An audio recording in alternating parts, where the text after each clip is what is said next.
Welcome, ladies and gentlemen, to the inaugural race in the brand new IceBox Pickup Throwdown iRacing Truck Series. It's the Gen Y Hitch 100 at the virtual Texas Motor Speedway. That's my home track. Many of you have been watching the channel for years know that's my home track. I like to consider myself the connoisseur of all things Texas Motor Speedway, so it's only right that we start off this brand new series in the great state of Texas. I'm joined by the amazing group over at Podium Esports. They'll be giving you guys tonight's broadcast. They'll be giving you guys the play-by-play. I'm just here hanging out. That you guys know how I usually do, and we already have over 200 people on YouTube watching. You can also watch this on twitch.tv/Podium Esports. So many of you guys are asking, what is the IceBox Pickup Throwdown Series? Well, we'll have to talk to one of the organizers of this series. We'll talk to Jordan Anderson here in just a moment if we can get him in here. Jordan Anderson, Truck Series driver, owner, was one of the main organizers behind this whole thing. And if we can get in here in just a second. Jordan, do you got us? What's up? Yeah, Jordan Anderson's one of the main organizers of the IceBox Pickup Throwdown series. Can you tell the people at home a little bit about what this series is all about? What led you to wanting to create this thing? Yeah, man. So it's been quite a journey getting this set up. It's been a tough couple of weeks, I know, for everybody in the motorsports community. And this was an idea that Austin, Wayne, Self, and I came up with about a week or two ago. And we said, hey, we need to create a series for the truck guys and the Xfinity guys to really showcase what we have going on and our sponsors. And it's happened really quick, and I really respect everybody involved in iRacing because it's taken a lot of work. But man, we're racing. We got a great field of guys tonight. It's pretty stout, I think, and it's going to be a great race. Just looking here at the practice times, but the IceBox Pickup Throwdown is actually happening. Race number 1 tonight. So, man, I appreciate you, Eric, and everybody else that's a part of it, and it's pretty cool to see it all happen. Yeah, we're going to do our best tonight to bring everyone the prettiest pictures and the most fun action we can possibly find. Well, good luck out there tonight, Jordan. In just a moment, we'll be looking at the starting line for today's race as qualifying will be happening shortly. But with that being said, I'm going to turn this things over to the very talented group over at Podium Esports. We'll turn it over to them because we are just a few minutes away from the green flag, and they have a lot to fill you guys in on. So have fun, everyone.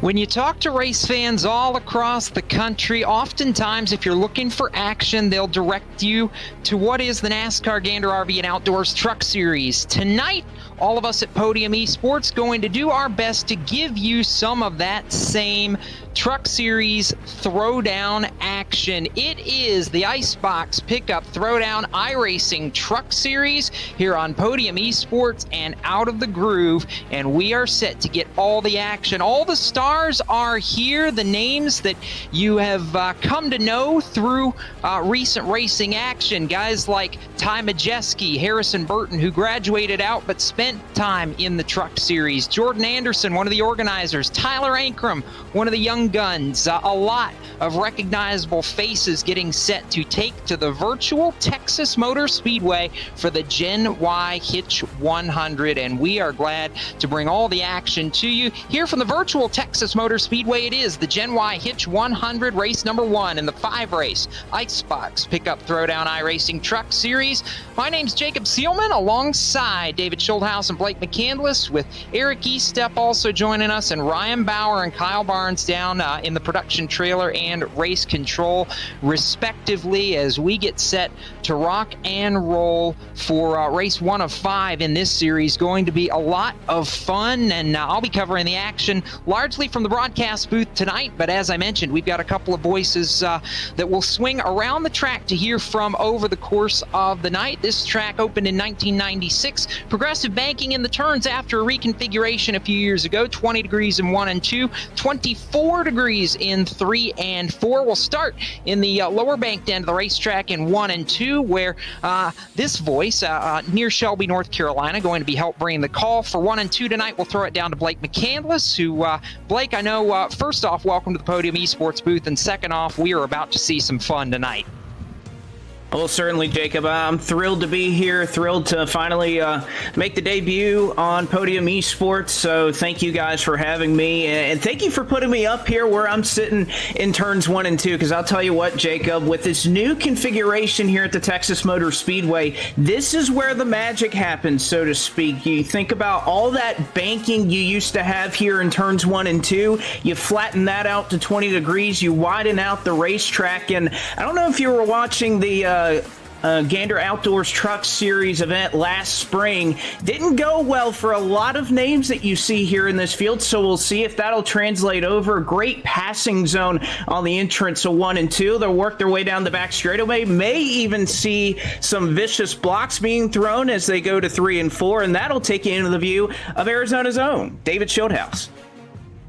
Thank you, Blake. Thank you, Jacob. Good to be here tonight for this special event. Going to be 5 special weeks of racing, I would say, as we get to watch some of our favorite Gander RV and Outdoors Truck Series drivers battle it out here on the iRacing service. I'll be keeping an eye on things here in the flat-out section of this racetrack. Turns 3 and 4, a little bit higher banking, and these drivers will not be letting out of the throttle for much of the run, if at all. The draft is going to be so important for them as they shoot down the back straightaway and into this end of the speedway, staying nose to tail for much of it. But one little mistake, somebody comes up off the bottom, and you imagine these drivers are going to be like sharks when they smell blood in the water. They will pounce. That's going to be a great opportunity to set up the pass as they come back into the view of one Jacob Steelman on the front straightaway and navigate a very tight corridor with those double dog legs on the front stretch there, Jacob. A lot of trouble can break out there, particularly on the restarts. We've seen the quad oval be a trouble spot over the years at Texas Motor Speedway, regardless of configuration, old or the current configuration. So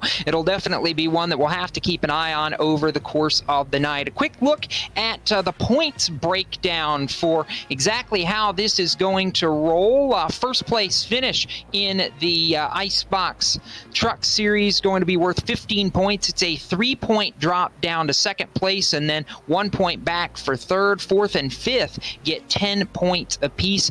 6th through 10th get 8 points apiece. 11th through 20th, 5 points apiece. 20 to 28, 4 points apiece. And then 29, 30, 31, and 32, 2 points for their efforts, with the pole award being worth 2 points. As we mentioned, it is a 5-race championship that starts tonight at Texas, and we will, of course, talk about the future dates here on the IceBox Truck Series schedule going forward. But that championship going to be worth $500 to the eventual points champion, $100 to the points runner-up. Bommarito.com pole award worth $100, and the halfway point leader award as well, going to get a Gen Y Hitch, which will be awarded to 5 separate drivers during the series, or second place if required.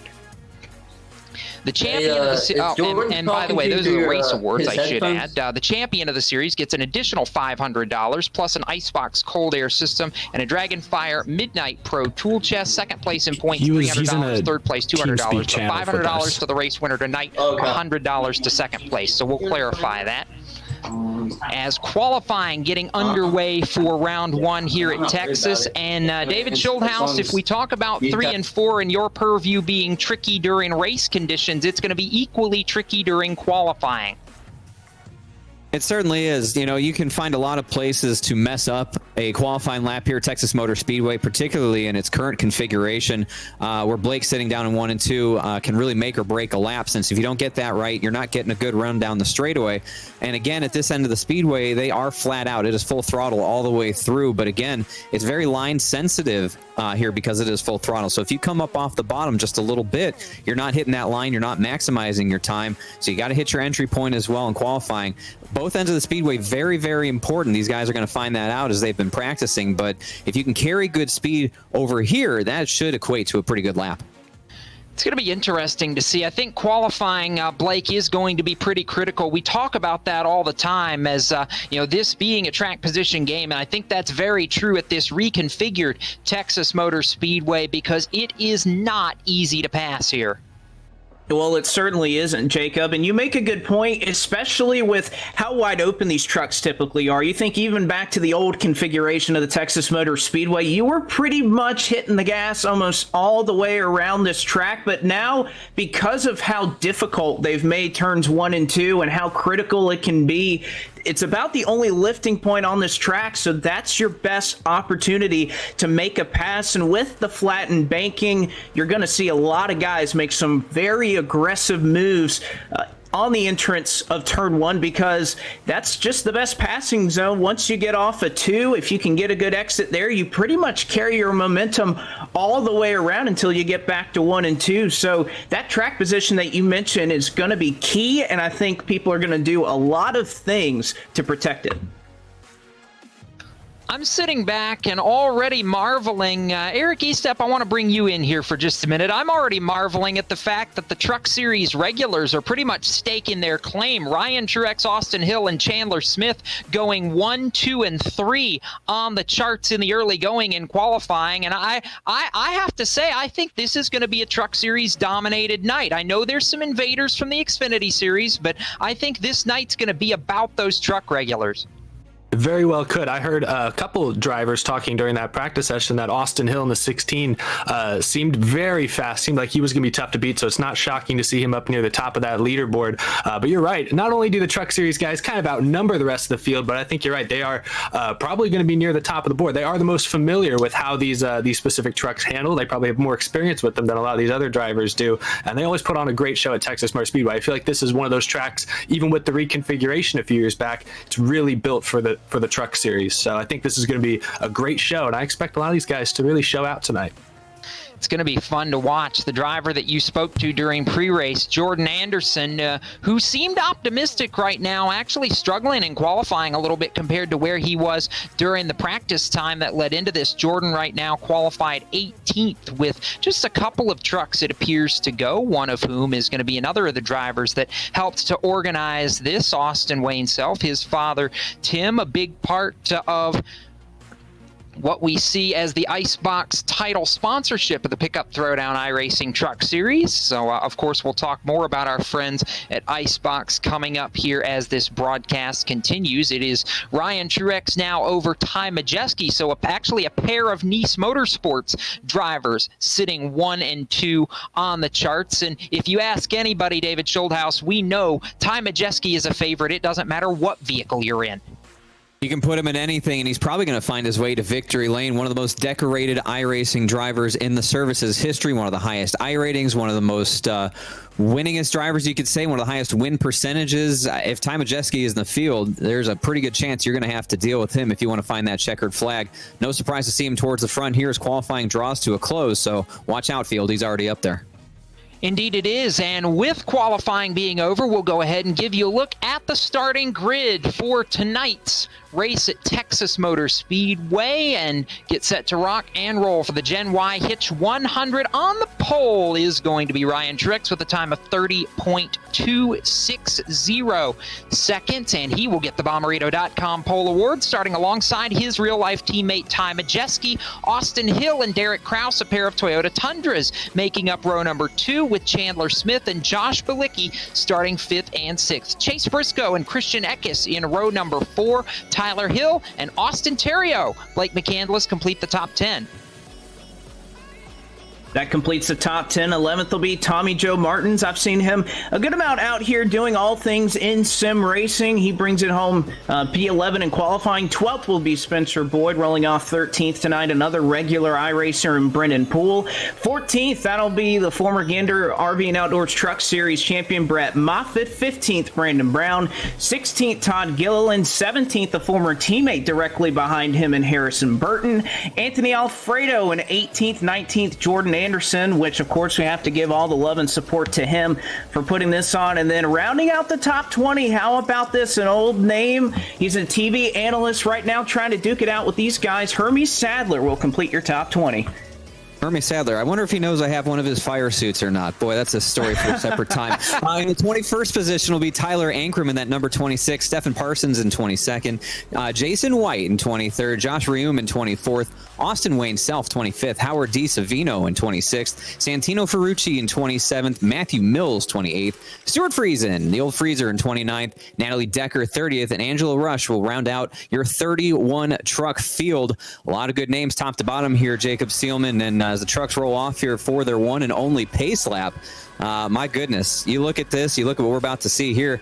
What do you think? 50-50 over-under on if we see that yellow flag fly on the first lap? Oh boy, if these guys are as eager and as antsy as I think they may be, we could see the yellow on the first lap, but I'm going for optimism here and hoping that we don't see the yellow flag on the first lap of the Gen Y Hitch 100 here at Texas Motor Speedway. The field rolling off pit road and down the back straightaway as we get set to roll around this 1.5 mile quad oval. And for those joining, whether it's on Out of the Groove or here on Podium Esports, we are glad you're along for the ride for the IceBox Pickup Throwdown iRacing Truck Series as we get set to kick off the first of 5 with, as we mentioned, all the stars of the trucks and a few special guests as well. You heard Santino Ferucci's name. He'll drive anything, it seems like, but the field working off turn 4 and getting set to go here at Texas. Ryan Truex, Ty Majeski bring the field down. Barney the flagman ready to go as they head for the quad oval. Late start. Green flag in the air,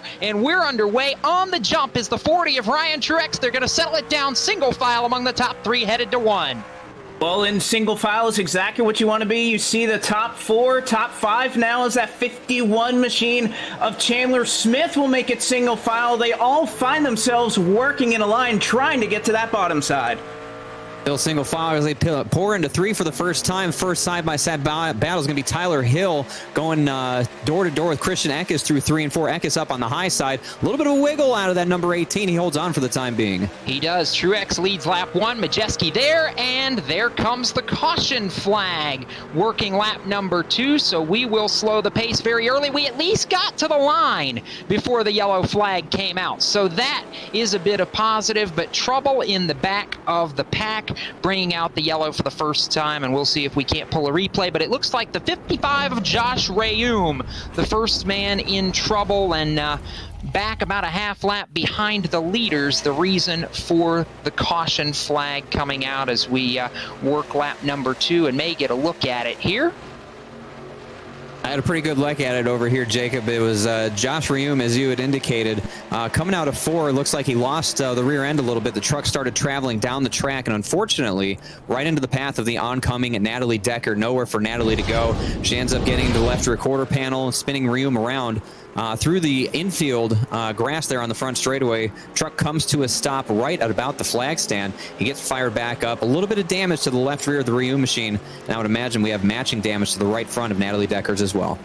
And we'll get a look at Natalie Decker now in that 42. Actually looks a little bit cleaner than what I thought it was going to. David Schulthouse, it looked like a pretty solid thump, if you will, off the exit of turn 4 headed back towards the quad oval. So as a 2-truck incident to bring out the yellow flag on lap number 2. And I don't think we're going to anticipate any pit stops early, which means it's a good time to tell you that the IceBox Pickup Throwdown iRacing Truck Series is brought to you in part by IceBox Helmet Coolers. The IceBox Pickup Throwdown Truck Series and IceBox Helmet Coolers represent an innovative air cooling solution for personal and confined environments where space, weight, and power consumption are critical considerations. Visit www.iceboxracing.com to see all the design applications, including aviation, aerospace, and performance racing industries.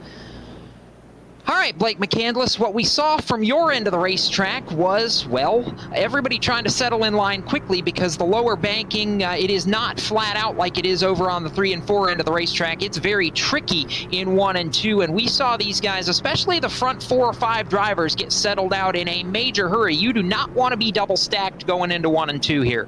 Well, and I think that's a large reason that you saw that wreck take place as Rayum was trying to get to the bottom side with Decker there. That was a move. He was thinking forward. He's thinking, I'm going to set up for turn one and don't want to be on the outside line, because with this new banking you have here at the Texas Motor Speedway, it's just the bottom side is so dominant that you really don't want to find yourself there on the high side. You can hold somebody down there, but it's going to put a wearing on those tires if you do that. So everybody here, I think, just from the little bit of practice that they've done, they know the importance of getting to the bottom side once they head into turn one, and that's exactly why you saw Rayum cut across the nose of Natalie Decker there. So we sit circulating under caution. We anticipate probably another about lap and a half before we go back green. We'll wait and see if the lights go off on the iRacing pace car this time by, and it looks like they will. So we'll get a restart working lap number 6, and it is going to be, as we mentioned, Ryan Truex, who got out to the early lead over his Nice Motorsports teammate Ty Majeski. Austin Hill flying the colors for Hattori Racing Enterprises alongside Derek Kraus for McAnally Hillman Racing in row number 2, and Chandler Smith repping the 51 as made famous by Kyle Busch Motorsports, who he's driven for in the past and continues to drive for on a limited basis among the top 5. Then it's a couple of NASCAR Xfinity Series names in Josh Bilicki and Chase Briscoe, followed by Tyler Hill. Tommy Joe Martin's out of the Xfinity Series as well, and Christian Eckes, one of the KBM full-timers, inside the top 10, trying to scan a couple of drivers, one of them namely being Stewart Friesen, who have jumped up early. Friesen's advanced 5 spots from where he started towards the back of the grid, so we'll try and keep an eye on the progress of the 52 of Friesen, among others, as we get set for the first restart of the night here at Texas Motor Speedway, and we'll fasten our seatbelts and try to go at this one more time in the Gen Y Hitch 100 as the pace car leads the field through turns 3 and 4, dives to the safety of pit road, field back in the hands of Ryan Truex and Barney the flagman to get him back to business as the green flag going to come out, entering the quad oval. Truex not quite as good of a jump this time. Ty Majeski maybe a look to the outside. He'll settle it in turn 1. He'll settle it in, but not before he can dive it down, looking to build all that momentum up off the corner. Is it going to be enough to pull up to the back of that 40 machine as they head down the back straight? Not quite enough. Truex with about a truck length lead. Good run by Ryan Truex. Being on the bottom is so important. They keep it single file all the way through the top 5. Here comes Chase Briscoe in that 98, working his way up into the 6th position as they come off of 4. Back to the line this time. It's going to settle in really quickly between the two Nice Motorsports drivers, but Derek Kraus up to 3rd, Blake McCandless. Kraus able to make his way by Austin Hill there for 3rd, and oh, look at the exit he's got. He's going to try to make a run here for 2nd down the back straight. Majeski is going to have to defend really hard from Derek Kraus. Kraus, a very aggressive driver as they go through 3 and 4. Nothing doing this time, but Kraus trying to set up that pass, possibly down into the other end of the speedway in 1 and 2. Derek Kraus with the run, trying to peek to the inside. No dice across the stripe this time by, and it's going to be interesting. The top 5 have quickly gone single file, side by side behind them, between Chase Briscoe and Christian Eckes. So we're seeing the high intensity, David Schulthouse, as they head back towards you in turn 3. Another big run by Majeski, but nowhere to go with it. Peaks a half truck way up the hill there, but again, that's just not the way to get it done. So the top 3 run nose to tail. Austin Hill there in 4th, just a little ways back. And as they circulate past the line one more time, you can see Ty Majeski's got a little more speed, Blake, as he comes into your view. Well, and Majeski looking to plan out his move. The one thing about here in 1 and 2, if you make the move and don't complete it, you're going to pay. Now with Derek Kraus looking to make a move, and oh, by the way, Austin Hill battle for the lead here in 3. Here comes Ty Majeski. Got the big push from behind from Derek Kraus. Now put Majeski out front. Kraus takes 2nd. How about that? New leader goes Ty Majeski on lap number 9. Truex falls back to 3rd. He may lose that spot in turn 1. And nearly contact here between Austin Hill and Ryan Truex as Truex backed it out, looked to try and move in for 3rd. He cut across the nose of the 16 Toyota. That's allowed Josh Bilicki to move in. Bilicki had to go high up the hill. That hurts his run down the backstretch. Chase Briscoe sensing that, pulls right up to the tailgate. Not going to be able to do anything here. Good racing action from about that 3rd through 7th position. Indeed it is. It's 4 trucks battling from 3rd on back. It's Truex, it's Austin Hill, it's Josh Bilicki, it's Chase Briscoe in this mix in turn 1. Oh, and don't forget about that Eckes machine back there is now a move for third. Austin Hill to the inside of the 40 machine of Ryan Truex. They'll be door to door as they exit off of 2. Here comes Austin Hill in the number 16 in that preferred line down into 3. Should be able to get the job done over this way. Question is, how far is Ryan Truex going to fall? A little bit of a gap there, but nowhere to go. Here comes Josh Bilicki to fill that one on the bottom as well. And Ryan Truex now, it's going to be a clothesline effect, isn't it, Eric Estepp? When we look at this racetrack at Texas Motor Speedway, you get stuck on the outside, particularly in these trucks. You're going backwards unless somebody's nice enough to give you a hole to the inside like we see right there. Truex, I think, got a little bit lucky.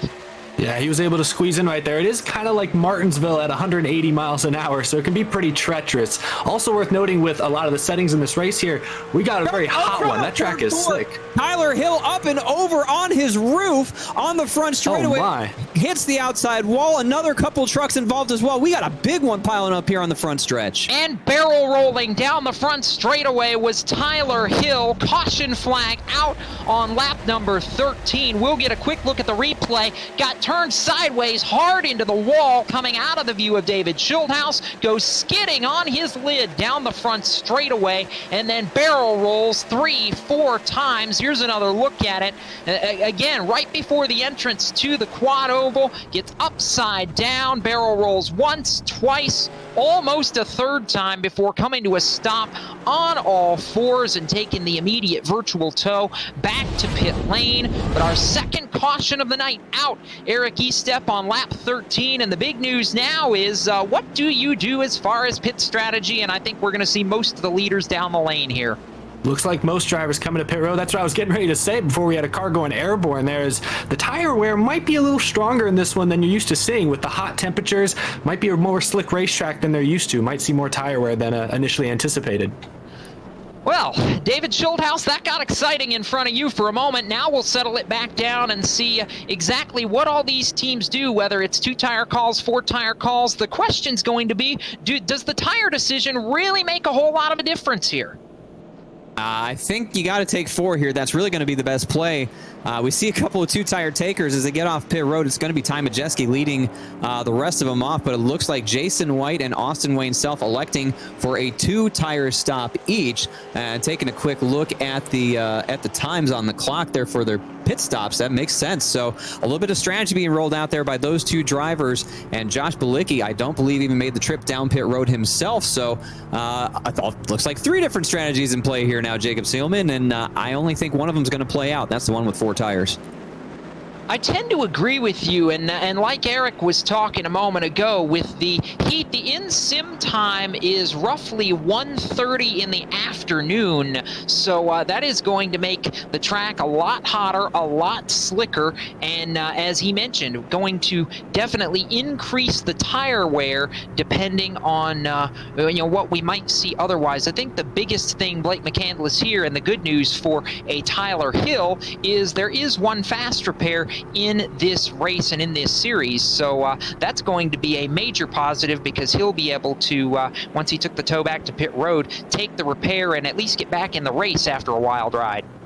Well, and he's not the only one, Jacob. You had Tyler Ankrum, who got involved in that accident as well. Significant damage on his machine. He's going to have to use that fast repair, as well as the 83 of Stephen Parsons, who had to come down pit road. A couple of close misses here in the back of the pack, with Tyler Hill barrel rolling down the front straightaway. And it's amazing, only those 3 drivers picked up any significant damage. All 3 go to that quick repair, as you just mentioned, but obviously they have a long way to go in this, just working lap 15 of 100 right now, so not ideal to be using that coveted quick repair this early on in the event.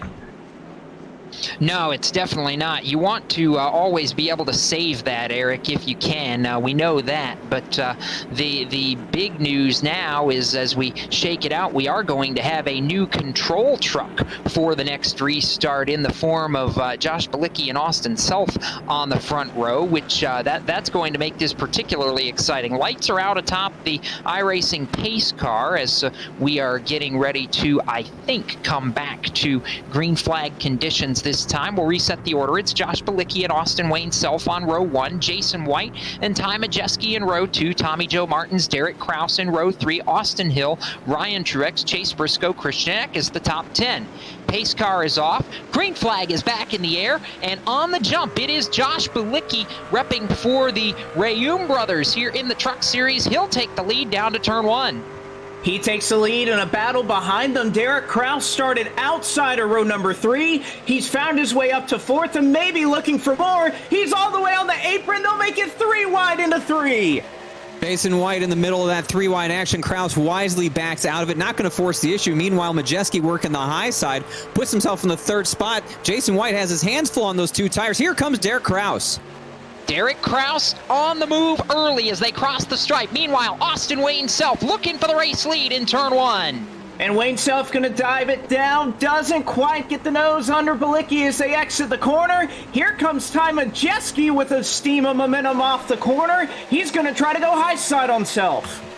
Using those 4 fresh tires to his advantage, Ty Majeski now works himself up into that 2nd position, looking to clear down in front of Austin Wayne Self, able to do it off of turn 4, now sets his sights ahead on Josh Bilicki. Oh, a slice by Majeski to go to the 2 spot. He's setting his sights on the 33 of Bilicki. Majeski, a dangerous move as they work back into 1 and 2. Dangerous, but you can tell early on already 4 tires is going to be the way to go. Here comes the battle for the race lead. Ty Majeski down to the bottom side and looking forward in 3. Not going to be much of a battle here. Just a Majeski down on the bottom side, keeps his foot in the throttle, will clear, put himself back up front. Meanwhile, scramble for 3rd. Derek Kraus is through, bringing Austin Hill with him. Austin Hill coming with, but Ty Majeski back to the lead in a hurry as we work now lap number 19. And we circled in pre-race Eric Estepp as a potential favorite. I don't think you can ever count out Ty Majeski no matter what you're racing on the iRacing service, can you? Without a doubt. And that was extremely impressive to see him restarting in the 2nd in the outside lane. And we talked about how that outside lane has not been good on these restarts, and he made it work. That was impressive. And now, company for the number 2 spot as Derek Kraus looking to the inside of Josh Bilicki, the 19 with a run. That Toyota Tundra to the bottom of the racetrack in turn 1. And that 19 is bad fast after getting a great restart, powered his way up through the top side, and has now found his way up to position number 2. And oh, here comes Austin Hill now looking to make his way by for 3rd. It's going to prove out to be the way. 4 fresh tires every time, I think, for these guys. Bilicki made a great run of it considering he didn't pit, but now will fall back to that 4th position. And the 3 guys that were up ahead of this field before that yellow flag flew find themselves right back up where they started. And here comes Christian Eckes, now stalking for that 4th position. Big run by Eckes as he's come forward, but how about the driver, by the way, that is lurking back about 11th position, who's quietly been making some moves following the restart, is the Brennan Poole machine. Poole back in 11th, but as we mentioned, knocking on the door of a top 10 running position, although he's got a trunk full. Actually, no, behind him there's trouble. It's Austin Terrio that gets turned by Brandon Brown into the outside wall off turn number 4. Caution flag number 3 as we start lap number 22. And it was, again, as we mentioned, the Austin Terrio entry, the 57, that got turned headlong into the outside safer barrier. It was Brandon Brown who was giving him a trunk full, and it just looked like wrong place, wrong time. David Schildhouse coming right out of your view off 4. Yeah, indeed it was, and that caught up another handful of drivers. Natalie Decker involved, Matthew Mills, Spencer Boyd caught a piece of that as well.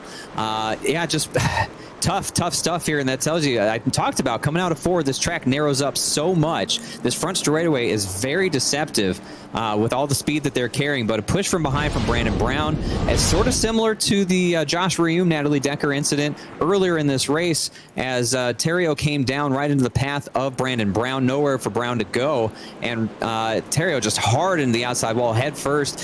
Thank God it's just a sim. Catches a piece of Todd Gilliland as well, so at least 5 other drivers caught up in this. So under caution for the 3rd time early, although Blake McCandless, when we have seen green flag racing, it has been fast and furious, particularly on your end of the racetrack. They have been mixing it up a whole lot more than what I thought they were going to on 1 and 2. Well, no, they have, and they know that they're trying to set themselves up. Again, this is another accident that you could blame on the accident. Oh, by the way, here's some split pit strategy as about half of our top 10 elects to come down pit road. So that's something we'll mention in just a couple of moments. But you're exactly right, Jacob, that these accidents that are happening off for turn 4, it's because you want that bottom side in turns 1 and 2. We did see Majeski. He showed all these drivers out here that if you have the tires, you have the momentum, you can make it work on the high side of 3 and 4. But when you go to 1 and 2, it's all about where you see all that rubber being laid down. You don't want to get above that, because I think a lot of these drivers last spring learned that that wasn't a good thing.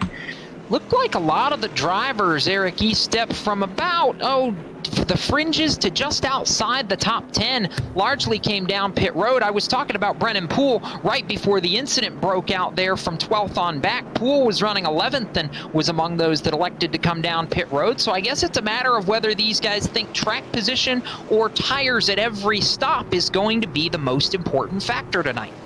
Yeah, it'll be interesting to see how this plays out. Like you guys said a second ago, Majeski made those fresh tires work up at the front of the pack. But once you get back in traffic, I think people are going to have to kind of weigh whether track position or fresh tires are really going to be more important, especially as we get later on in this race. That's going to become a key factor. Again, under caution as we now work lap number 24 of 100 here tonight at the virtual Texas Motor Speedway. It's the Gen Y Hitch 100, and this is a good time to tell you that tonight's broadcast on Podium Esports and Out of the Groove is brought to you in part by Gen Y Hitch. At Gen Y Hitch, they realize the importance of protecting your investments, which is why they strive to create innovative products for you and your team. Visit the Gen Y Hitch website at www.genyhitch.com and support American-made and built products. So 25 laps going in the books when they get back to the stripe next time by. It's Majeski leading over Derek Kraus, Austin Hill, Christian Eckes, Ryan Truex, Chase Briscoe, Tommy Joe Martins, Chandler Smith, Stewart Friesen on the march, and Stephen Parsons completing the top 10. And David Schulthouse, I mentioned Stewart Friesen a little bit ago as being a driver who had advanced a couple positions before that first yellow. But boy, Mr. Freeze, as they call him in the Northeast, has brought that Halmar Toyota Tundra right up inside the top 10 after starting, about 15 rows deep in 29th. He certainly has, using a little bit of pit strategy as well. One of the 12 drivers who elected to stay out on the track this most recent caution period. He came down last time by with everyone who's in front of him. So electing to stay out on those 12-lap old tires at this point, but he's sort of in that danger zone, Jacob, where you're further back in the pack of those who chose to stay out, and you got those guys who just pitted nipping at your heels. It'll be interesting to see how long he can keep those hungry hounds behind him, because he's only going to have 3 other trucks between he and those who just pitted. So he's in that weird, awkward place right now. But again, you got to make up track position, and the best way to do it is to stay on the track when others decide to come down pit road. And this is definitely where, if you're the front 2 or 3 drivers, this is where it's an advantage to have stayed on the racetrack, Blake McCandless, because we did have 12 drivers pit, or 12 drivers stay out, rather, before those who pitted: Josh Bilicki, Austin Wayne Self, Jason White, Brandon Brown. So they're going to have a bit of a buffer on this restart. They certainly are, and that was the thinking, that if you pit from about 5th like Joshua Bilicki did, that you're thinking most of the drivers behind you will come down to pit road, and then you put all that pressure up front on guys like Majeski, Derek Kraus that are up there at the top of this field, for them to be put in an awkward position where they're having to defend on old tires. Not as many came down as they thought, but I'm telling you what, Jacob, this track temperature, 91 degrees outside, 148, nearly 150 as it continues to climb up. This Texas heat is going to continue to wear these tires, and as you mentioned, the in-sim time getting to that middle part of the afternoon, so Texas heat going to be critical here. And we are again getting set for what will be a restart on lap number 27. Ty Majeski leading the field into turn number 4, and the iRacing pace car going to get ready to head back to the safety of the pit lane. Derek Kraus joining that Chevrolet Silverado on the front row. Majeski on the gas early as we come back to green, and the battle's on for second between two Toyota drivers. It's Austin Hill versus Derek Kraus as they cross the stripe and head for turn 1. They're 2 by 2, nearly 3, call it 4 rows deep here as the battle for second commencing. Austin Hill able to make his way by. Here comes Chase Briscoe now making a move for third. Briscoe getting a good push from behind from Christian Eckes. Eckes doing everything he can to will Briscoe ahead of the 19 of Derek Kraus. Kraus stuck up on the high side. He might fade back to fifth, I should say. But don't look now. Here comes Ryan Truex. Saw him up front earlier. Now making a challenge for fifth. Briscoe in the Dia Edge Thor Sport painted 27, flying the colors that he took to victory lane at Eldora Speedway not too long ago, or at least the number that he took to victory lane at Eldora Speedway in real life not too long ago. He's pounced into the fray, David Schulthouse, and that truck looks strong. It certainly does. Caution flag is going to fly as we got trouble off of turn 2, halfway down the back straightaway. One car already made the tow back to pit lane. Looks like involving Howard DiSavino and others. Blake, what'd you see? Well, it looked like it was Jordan Anderson and Angelo Ruck that made contact on the exit of the corner. It looked like Anderson had a nose, made a run at Ruck, whose truck was a little bit damaged. Ruck came down and cut across the right rear of Anderson, puts him hard in the outside wall, tosses Ruck across the racetrack, and then causes pandemonium here on the back straightaway. Jordan Anderson obviously involved. Howard DiSavino is in it. Tyler Hill had to scrape his way by, as well as Matt Mills. Unfortunately for the driver of the 57, he's called up in this accident as well. So right there, Ruck and it looks like Hill, or Anderson rather, getting together there, and that just causes a big accident here. Unfortunate for drivers that were trying to work their way forward in this mix. There are several that have already done so, and some faking out among the front runners, as a few looked like they were going to duck for pit road, but have elected to stay out at least as it sits. And I'm very intrigued by the way this is shaping up for now. Blake McCandless, Ty Majeski towards the front of the field, Austin Hill in second, Chase Briscoe in third. And what's very, very interesting about all of that is that's 3 different teams that are being represented through the course of this. You've got a Nice Motorsports truck up there. You've got a Hattori Racing truck up there in Austin Hill. And you've got a Thor Sport branded truck in Chase Briscoe. And we know, though, Chase is now a representative in the NASCAR Xfinity Series full-time. When he was in the trucks, he spent a little bit of time, and actually, as I mentioned, at Eldora Speedway, won a race for Thor Sport Racing. Indeed, Chase Briscoe really strong. And of course, you see a lot of these teams represented, guys getting back on iRacing. And even you look back to fourth, you got the Kyle Busch Motorsports number 18 represented there as well. Nice back in fifth. So a bunch of these teams, and that really goes to show you the effort that was put in by these guys to put on this event, get everybody out here in the Truck Series trying to race, put on a show for these fans, and all colors, all stripes equally represented here, although I'm sure a lot of them would like to move a little more forward than where they are now. Under caution, coming to complete 30 of 100 laps in the Gen Y Hitch 100 at the virtual Texas Motor Speedway. And tonight's broadcast on Podium Esports is brought to you in part by Dragonfire Tools. Dragonfire Tools makes high-quality industrial workbenches with integrated tool storage to save your shop time, space, and money. Check out www.dragonfiretools.com and support a veteran-owned business today. So again, working race number 1 of the IceBox Pickup Throwdown iRacing Truck Series at Texas Motor Speedway. And before we know it, it will be next Thursday again. And where are we headed for race number 2, Eric Estepp, but Kansas Speedway. So we will have another 1.5-mile track in 1 week's time to test these drivers' skills. Yeah, another mile and a half, but one with a very different personality, you might say. I've been pretty impressed sitting back watching these first 30 laps or so. We've seen a lot of great racing up there near the front. We've seen battles for the lead. We've seen multiple lanes on restarts take priority depending on tires, depending on who's up in there. And we've seen a couple pretty nasty hits as well. Really sucks seeing Jordan stuck in that last wreck there. That sexy K-Seal car. You hate to see that thing tore up early like this. But this has been a pretty awesome race. And Kansas next weekend it's definitely going to be similar, but I'm sure it's going to offer a lot of different surprises.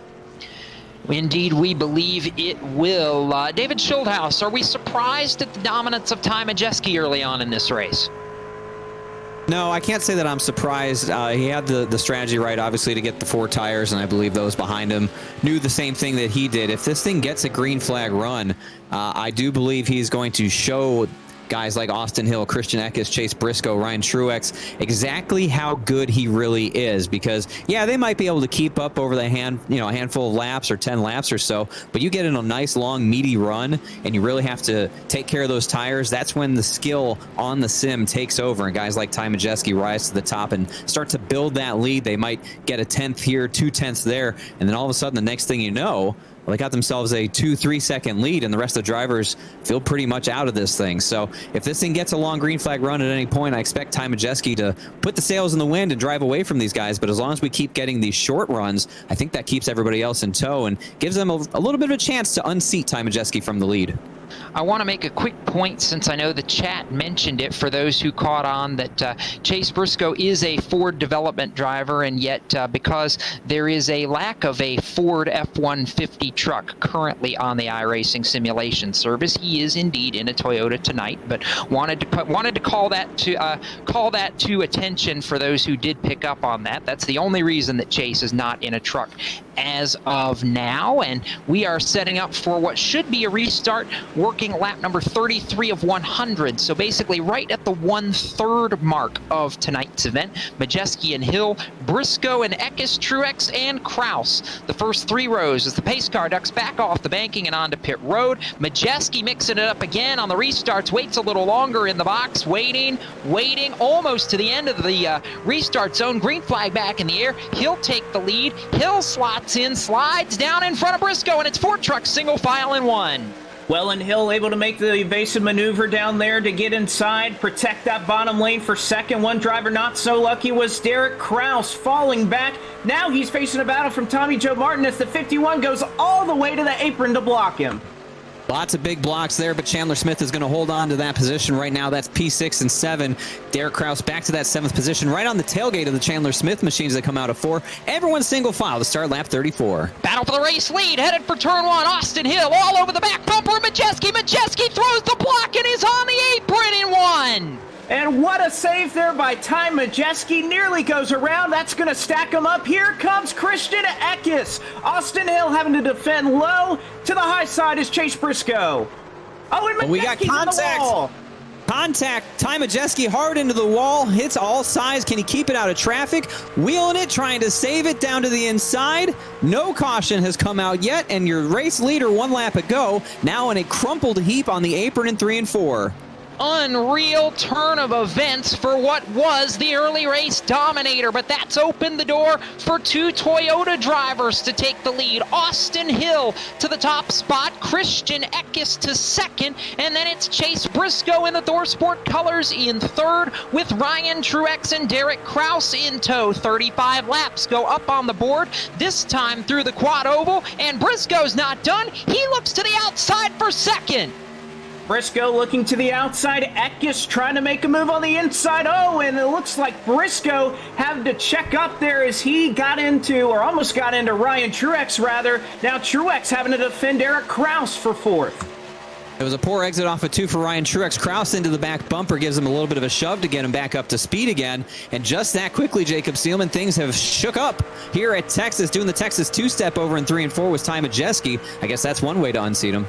It is, and further back in the pack, that has really opened the door for some drivers to charge. One of the drivers that took fresh tires on the most recent round of pit stops was Austin Wayne Self. He has worked his way from back up inside the top 10 in 9th. He started in 25th. We talked about Stewart Friesen, who's come from 29th now to run 8th, but the driver that has caught my eye in the number 83 up to 7th from 22nd on the grid, Stephen Parsons, who Blake McCandless, the master of doing a lot with a little, is Parsons.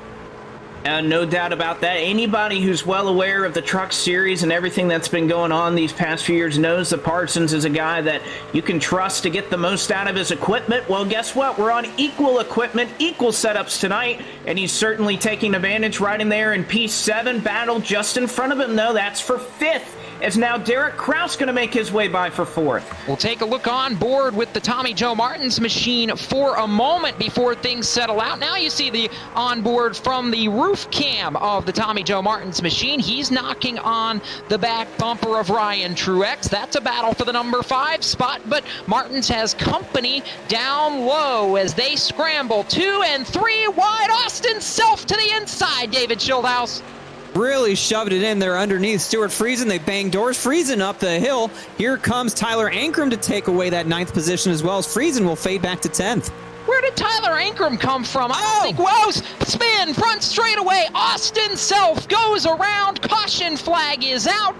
And I would have to look at the replay to be sure, but I would guess he might have had a little bit of help there, because just before that, David Schildhouse, there was a body check between he and Stewart Friesen, and I'm looking back, and maybe there wasn't contact, but oh no, Ankrum had a run on him, and Self was already loose, so there was nowhere for Tyler Ankrum to go, and that just sent the 22 around. I think we'll get another look at it right here. There's Ankrum in the 26 with the big run, and here he comes down and right across the nose. There's nothing you can do, Eric Estepp, in that scenario as a driver. When you've got one coming down and the nose is already there, that was just a case of wrong place, wrong time for Tyler Ankrum. Yeah, shame he had a big run there, but at that point, once the 22 started to move down, it was either hit him or go through the grass, and who knows what would have happened at that point. So a tough break there, but a lot of action. I think it's safe to say business picked up on that last run. That would be a case where not quite clear is the operative answer. So back under caution with 40 of 100 laps complete. It's the 5th caution already in the Gen Y Hitch 100 for the IceBox Pickup Throwdown iRacing Truck Series, live on Out of the Groove and on Podium Esports. If you're just joining us, glad you're tuning in to tonight's coverage. Jacob Seelman in the broadcast booth high atop the quad oval with Blake McCandless in turns 1 and 2 and David Schildhouse in turns 3 and 4. Eric Estepp from Out of the Groove also providing commentary and analysis as the night goes on. And boy, oh boy, we have seen a lot in the first 40 laps of this race, David Schildhouse. I don't care where you've looked, whether it's been on the 1 and 2 end or your end in 3 and 4. It has been a bit crazy. Well, the way this track works is what happens down in 1 and 2 will play into what happens in 3 and 4, because if you don't get a good run off of 2, you don't get that good run down the back straightaway as everybody pulls off of pit road, and it looks like it's going to be Christian Eckes, the first one off of pit road. But it's just been a mad scramble. Of course, we saw what happened to Ty Majeski, who now finds himself back in the 24th position, 1 lap down. Had to take his reset after he got absolutely used up in 3 and 4. We saw him try to throw the block in 1 in front of Blake. That wasn't going to happen. He got moved up out of the way, and then more contact up into the wall. Lucky not to collect too many other trucks, but for Majeski, went from the class of this field to being a lap in arrears, and 1 reset used up already. So anything more that happens to him could be the end of his race. Big turn of fortune for him, but again, that opens the door for all these other drivers to go out there and show that they can put on as good a performance as anybody without having to worry about Majeski. But he gets that wave around. He's back in this thing. It's far from over. Well, David, I was just going to say that wave around going to be hard to come by as Santino Ferucci decides to stay out and trap all of those drivers who were looking for the wave around, one of which was Ty Majeski. You also had Matthew Mills, Angela Ruck, and Spencer Boyd, who were each scored 2 laps down, respectively, looking to get back. But unfortunately, Ferucci, playing the strategy game, he's going to keep them trapped a lap down, so they have no other choice but to duck down and get some service onto their race truck, because they're not going to get back on the lead lap this time by.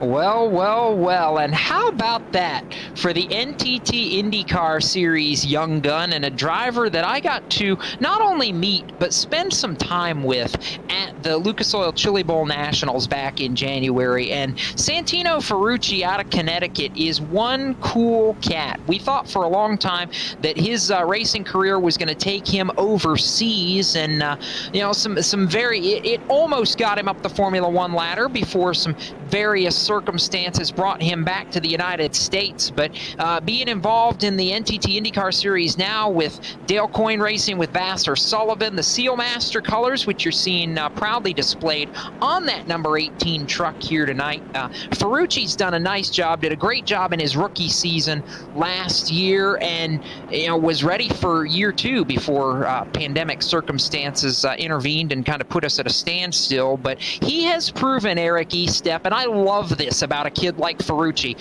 whether it's the Chili Bowl Nationals in a midget in real life, an IndyCar, F2, or on iRacing, what we've seen lately, an IROC super late model, an off-road truck, a pavement NASCAR truck. This kid will literally race anything. Yeah, that is certainly something to note about him, and he's run well in pretty much everything. Obviously, a growing IndyCar star, and he looks pretty racy out there in this truck. We'll see how this strategy, no tires staying out, pans out. One thing I do know is that paint scheme on that truck, I hadn't gotten a good look at it yet. That thing is pretty awesome looking, I must say.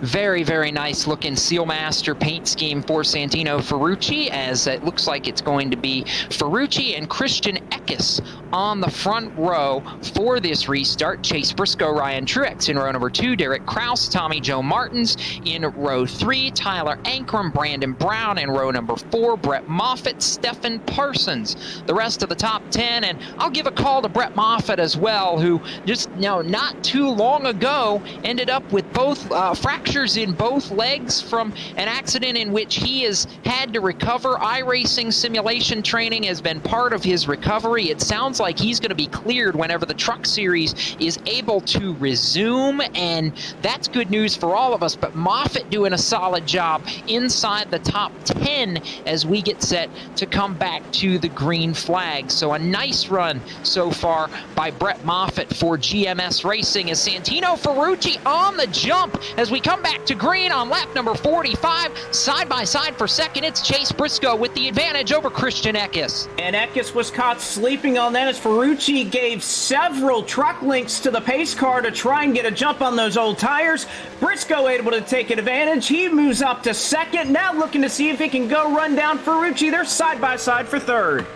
That's Derek Kraus to the inside of the Christian Eckes machine as they come through 3 and 4. Kraus using those 4 fresh tires in the bottom groove to his advantage. Should be able to get the job done. Eckes holding strong as best he can on the outside. And here comes Ryan Truex poking his way up into 4th as well. But it's going to be a battle for the lead, I believe, in a moment. Chase Briscoe's there. Oh, one truck all the way to the apron. It's Tommy Joe Martins entering turn 1. Tommy Joe went for a wild slide, and the caution flag. Blake McCandless is out.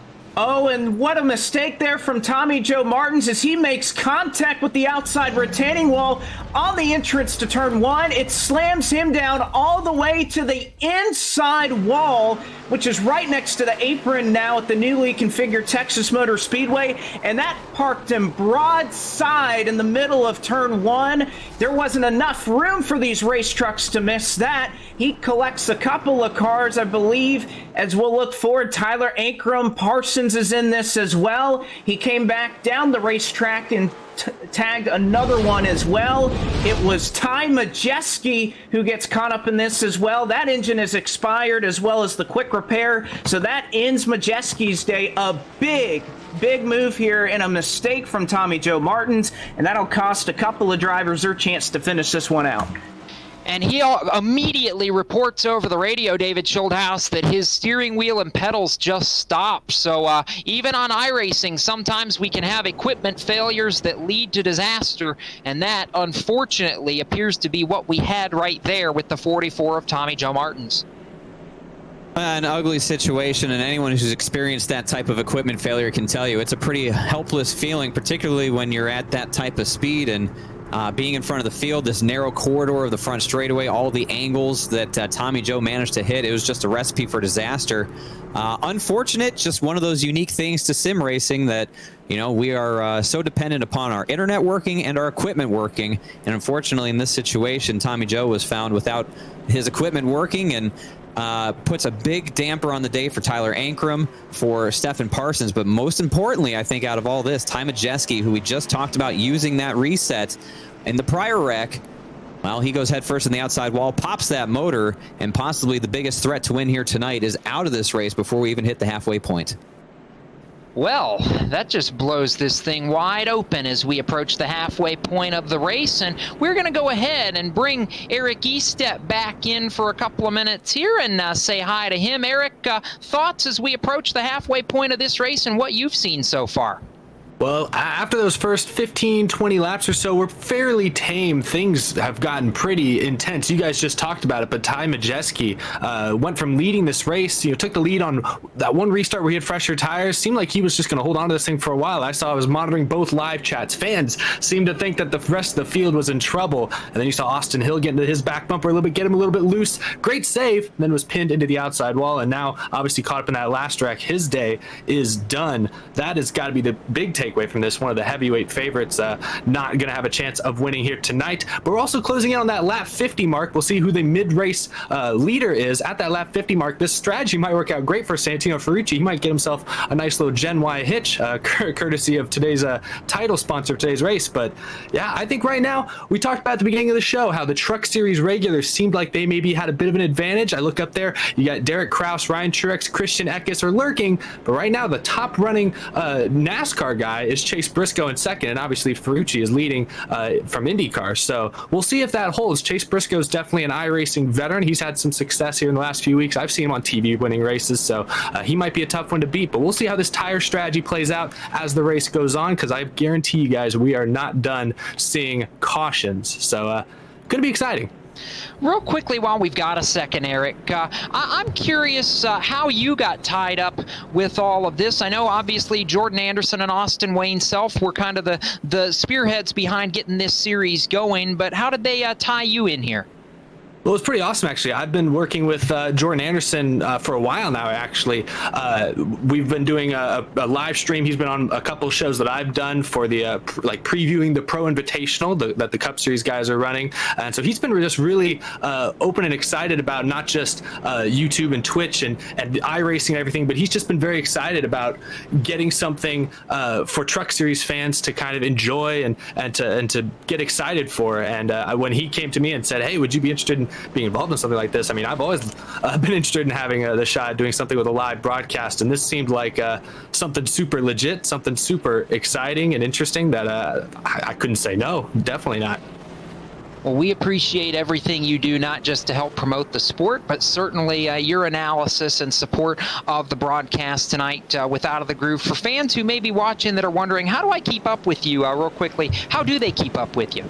Yeah, so I have a YouTube show that you just mentioned. I upload episodes a few times a week, talk about all the latest news and trends around the world of NASCAR. It's called Out of the Groove. You can just go on YouTube, search it up. You'll see my goofy face, and then you'll be right there. But that's where people can find me. Also Twitter, at Eric Estepp 17.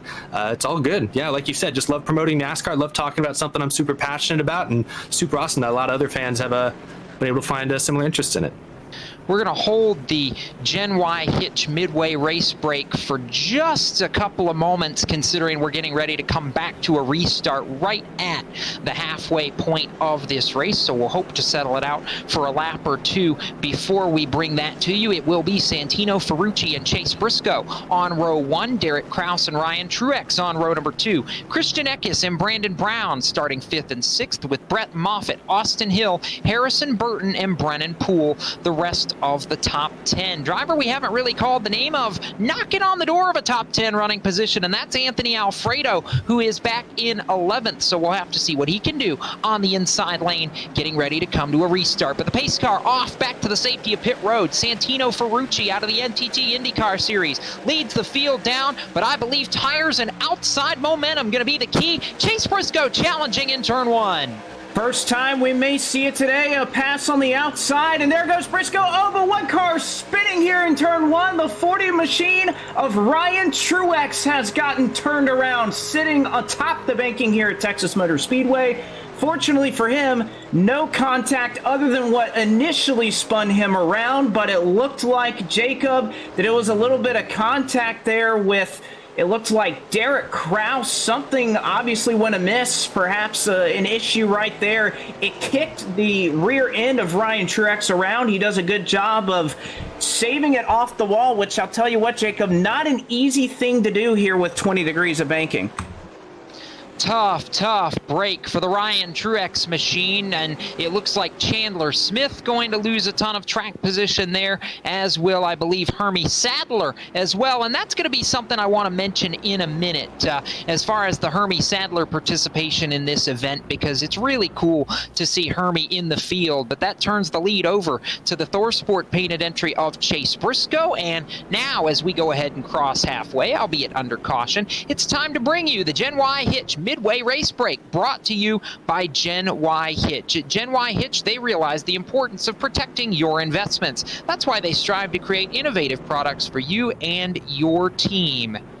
American-made and American-built products, that is Gen Y Hitch. And the field under caution at lap number 52. Before we bring you the full field rundown, here's a word from our friends at Gen Y Hitch.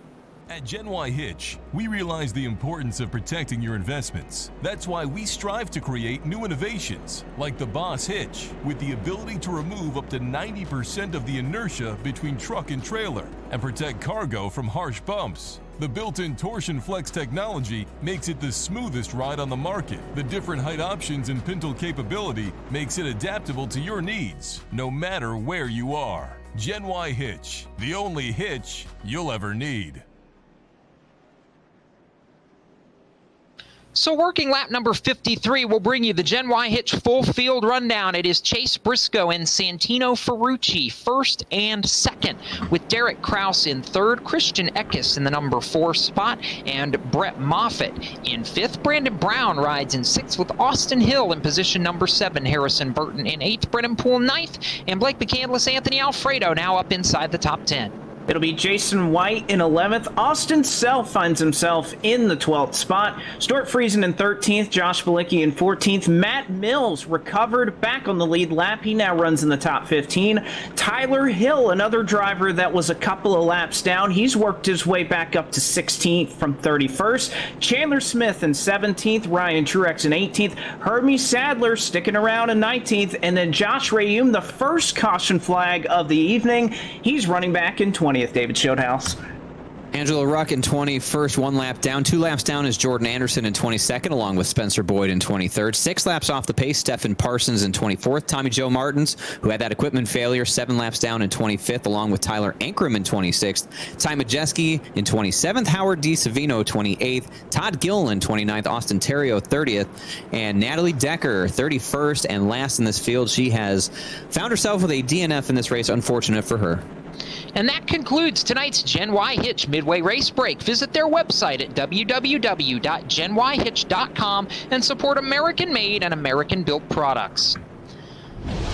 I know he is up there on alternate strategy, Blake McCandless. However, if I'm Santino Ferucci, I gotta be sitting here and thinking to myself, boy, I landed in a pretty nice position, hasn't he? Oh, certainly so, Jacob. And this is a play here by Ferucci. You probably didn't think that you would hold the lead all that long, but if you can just keep that track position long enough that by the time 10 laps go by, maybe you cycle back to 5th or something like that, then you're able to get back on the same tire cycle as everybody. So a nice call so far for Ferucci on those old tires, able to keep it inside the top 2. And once we finally get going under the green flag, if he can hang on, that's when that strategy is going to work. But we'll also have to see the flip side. If we're able to get some green flag racing in, he may struggle a little bit with the handling of that 18 Toyota. I saw them asking in chat for the Maple Leaf report, we'll call it. And if you're looking for the Canadian in the field, that is Stewart Friesen for Halmar Friesen Racing. He currently rides 13th in the Halmar International Toyota Tundra after starting out back in 29th. And I must say I am impressed with the job that Friesen has done to work his way through the field, as well as Matt Mills, David Schildhouse, who in that 5 truck, normally out of the Xfinity Series, but Matt Mills does have some real-life truck experience, and he's worked his way up almost halfway through this field also. Certainly has. Matt Mills doing a nice job. Started back in the 28th position, currently scored 15th. So he's moving up in the field, and that's exactly what you want to do. Still plenty of time, still probably a few yellow flags as well. So if he can keep his wits about him and avoid some of the carnage that's probably laying in his future, might be able to find himself up inside the top 10. A little pit strategy, you never know what could happen, but a quiet run is typically a good run if you can avoid all the chaos here as we work down the back straightaway, getting ready for another restart. But those two boys you highlighted, Friesen and Mills, going to restart on that inside lane. That's where you like to be. And especially for Friesen, you talk about his comfort level to a track like this. This is a Stewart Friesen type of track, isn't it? We typically see him running up front in these types of places, so no surprise to see him doing well here tonight. Not at all. Field coming off the banking of turn number 4 and back into the quad oval for a restart. Oh, Harrison Burton gets tagged. He goes into the wall. They scramble behind Brandon Brown. Green flag is still going to wave. It looked like Harrison Burton got tagged into the outside wall from behind. That shot him into Brandon Brown and collected a couple trucks, but the leader's in 1. And now here comes Brett Moffitt, bottom side, 3 wide, passing a pair of 18 trucks. He moves his way by Eckes, and now looking to pass Ferucci. He's looking for 3rd. Ferucci on those old tires, he's feeling the pain. He's going to fall back further. Here comes Eckes underneath to move into 4th. Austin Hill is going to be the next in the pecking order to try and take away 5th. They come back to the stripe. It is 44 laps to go. Chase Briscoe jumping out to a big lead, but the mover is Brett Moffitt as he has worked his way from row 7 up into a podium position. Moffitt doing a solid job here as they work halfway down the back straightaway. David Schildhouse in there. I gotta say, that truck looks strong right now. Big block. Huge block into 3. Eckes didn't really press it too hard. Moffitt able to cover it back down. I'll tell you what, Christian Eckes is going to remember that. He won't cut him slack the next time he does it. No, he won't. And Derek Kraus, meanwhile, closing on race leader Chase Briscoe. It may be a battle for the top spot in turn 1. And Kraus has made up just about a half a truck length is what separates him from our race leader. Good exit there for the 19 machine. He'll use that draft to try and chase him down the back straight. All that draft in play for Christian Eckes, Austin Hill in tow as well, but Brett Moffitt doing a nice job defending one more time, works the truck up the hill, able to come back down. I can't tell you how long Christian Eckes is going to remain patient, though, Blake, as they come back to you in 1 and 2. You can't keep getting away with that. No, you can't. We'll see, however, if Moffitt's going to be able to hang on. He is a big slip up out of him, though. Here comes Eckes trying to make a move. Moffitt not going to throw the block. Here comes Austin Hill looking to pounce on that 23 machine that's stuck on the outside. We had a pass almost for the lead. Derek Kraus made a little contact with Briscoe. It's Briscoe made the block. Here comes Derek Kraus off of turn 4, side by side, looking for the lead. Battle for the race lead as they cross the start-finish line. Briscoe by an inch at the line. He'll lead it, but it's Derek Kraus to the inside. Move the Wisconsinite spin. Turn 1, Blake McCandless. And there's trouble here in turn 1. It's going to collect Brett Moffitt and a couple of others. 51 is in the wall. Harrison Burton able to squeeze his way by, missing Matt Mills. Angela Ruck plows right through it into Chandler Smith. Matt Mills is involved in this, smoke billowing out of his GF electric truck, and a couple of big moments here as that battle for the lead. We'll have to see. I believe it is Kraus who's going to hold it for the time being. But Kraus gets it, and a couple of cars taken out of this one.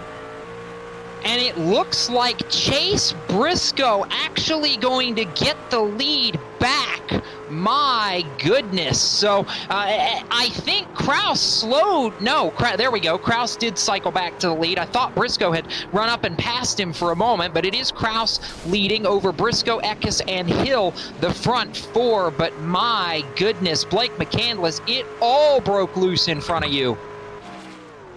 Yes, it did, and that's what it comes to when you're racing aggressive side by side in 1 and 2. There's really nowhere to go, and unfortunately, it was Austin Hill who was looking down. We've seen some of the aggressive moves that Brett Moffitt just pulled on Christian Eckes for a couple of laps. Eckes was able to work his way by, and unfortunately, Moffitt there recognizing how important it is to get to the bottom. He was just pinching Austin Hill. Hill didn't really chase it up, and I wouldn't say Moffitt was trying to get back in line. He was just trying to kind of pitch Hill down there to where maybe he could use that momentum off the corner. And then Moffitt trying to save the truck here on the bottom side, and a couple of hungry drivers behind him. There was just nowhere to go with how long it took to save that race truck. There's not a whole lot of banking to try to catch it. So Moffitt goes behind the wall, and a couple of other guys will follow him there as well.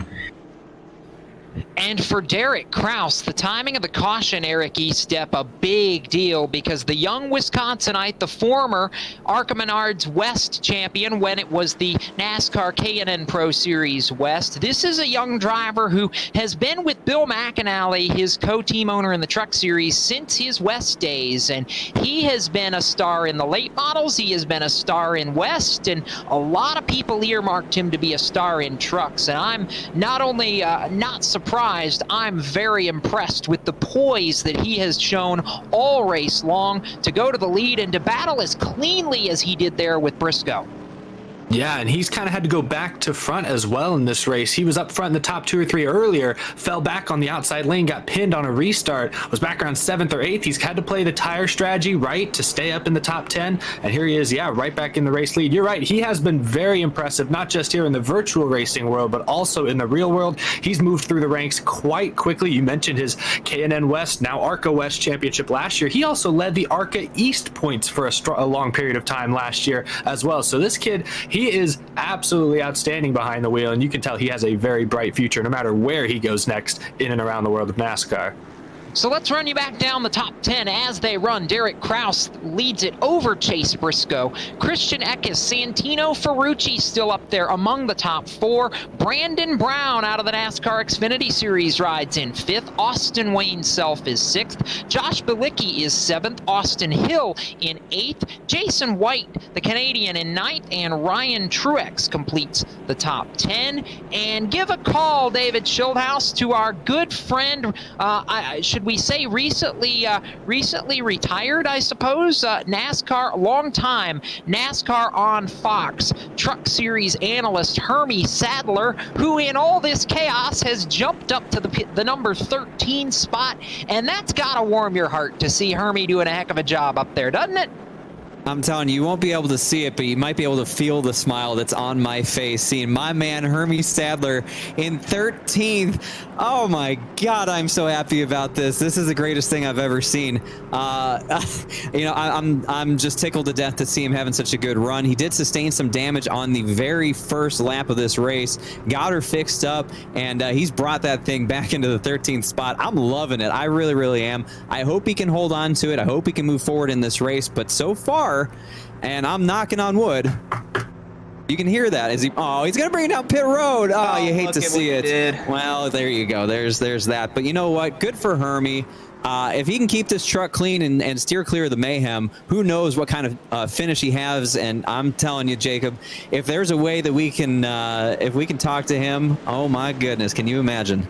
The announcer's curse is live and well, ladies and gentlemen, here on Podium Esports. Getting set for the restart, we'll remind you that the IceBox Pickup Throwdown Truck Series is brought to you by IceBox Helmet Coolers, which represent an innovative air cooling solution for personal and confined environments where space, weight, and power power consumption are critical considerations. Visit www.iceboxracing.com to see all the design applications, including the industries of aviation, aerospace, and performance racing. Kraus Briscoe on the front row as we get set for a restart with what will be 36 laps to go here at the virtual Texas Motor Speedway. And Harrison Burton had a nervous moment on a recent restart and has dropped almost to the tail of the lead lap here. We'll have to see if he can rally in the Hump Brothers Pizza colors before all is said and done. But right now, the pace car in the 24-degree banking in turn number 3, getting ready to head back to pit road and leave the field in the hands of young Derek Kraus. Chase Briscoe on the outside, and Kraus is not waiting around. He goes right as the pace car leaves the banking. How about the 18 of Eckes almost down into the grass as they head for turn 1? There was full contact. Trying to put on an advertisement for John Deere that time was Christian Eckes. He goes full bore into the grass. He is able to come back in the 4th spot, though, and he may even chase Ferucci down here for 3rd as Ferucci ailing on old tires. Big block behind them. Oh, Hill is going to turn one car around. Brandon Brown, one car to the outside. Retaining wall gets thrown. That's Josh Balicki. 2-car accident. Big accident here in front of you, David. That is 100% Austin Hill being sick of being blocked by one Brandon Brown, and well, he expressed his disdain for the blocking. I'll tell you that, because he didn't lift, drove right through the left rear quarter panel. That number 68. Austin Hill moves on. Brandon Brown spins around and unfortunately directly into the path of Josh Balicki. Balicki hard into the outside wall. Smoke pouring out of that one. Drivers weaving their way through. That was the 12 of Harrison Burton who threads the needle between Balicki and Brown, and that is, well, Jacob, I'll tell you this. I think as we get later and later into this race, we're seeing drivers' patience shrink rapidly, and they're not going to put up with that kind of blocking. No, they're not. And unfortunately, I believe that is going to lead to more than the 9 caution flags we have now seen in 65 laps before this race is over. We'll go ahead and give you a full field rundown while we have a moment. This time brought to you by Dragonfire Tools, which make high-quality industrial workbenches with integrated tool storage to save your shop time, space, and money. For more information, you can visit dragonfiretools.com and support a veteran-owned business today. Chase Briscoe, Christian Eckes, Austin Hill, Brennan Poole, and Derek Kraus, who was the leader, but I believe we may have just actually had some pit stops a moment ago while we were setting things up, and Kraus going to settle it back as Briscoe goes to the lead. So actually, I'll say, David Schildhouse, we may just want to hold this for a brief moment while everybody comes off pit road so we can give a proper call to those on the lead lap when this shuffles out. But this is again split strategy, and it's about when do you want your fresh tires now, isn't it? I believe it is as we get close to 30 laps to go in this race, and the way they've been racing, I would say it's safe to bank on more cautions coming out before we see the checkered flag. So again, the short stint's good for the guys who are staying out right now, which appears to be 2 drivers, Chase Briscoe and Christian Eckes, who have 25 laps on their tires. And then there's another set of drivers from 3rd back to 9th, including Hill, Poole, Truex, Alfredo, Friesen, Burton, and Rayum, who are out on about 5-lap old tires. So again, a mix of strategies here playing out as we get into the closing stages of this race. How will it all play out? I think Derek Kraus is still in the best position, back in the 10th spot with fresh tires. At this point, he's just going to need green flag laps. That's going to be his best friend. However, based on what we've seen, I'm not so sure we're going to get that.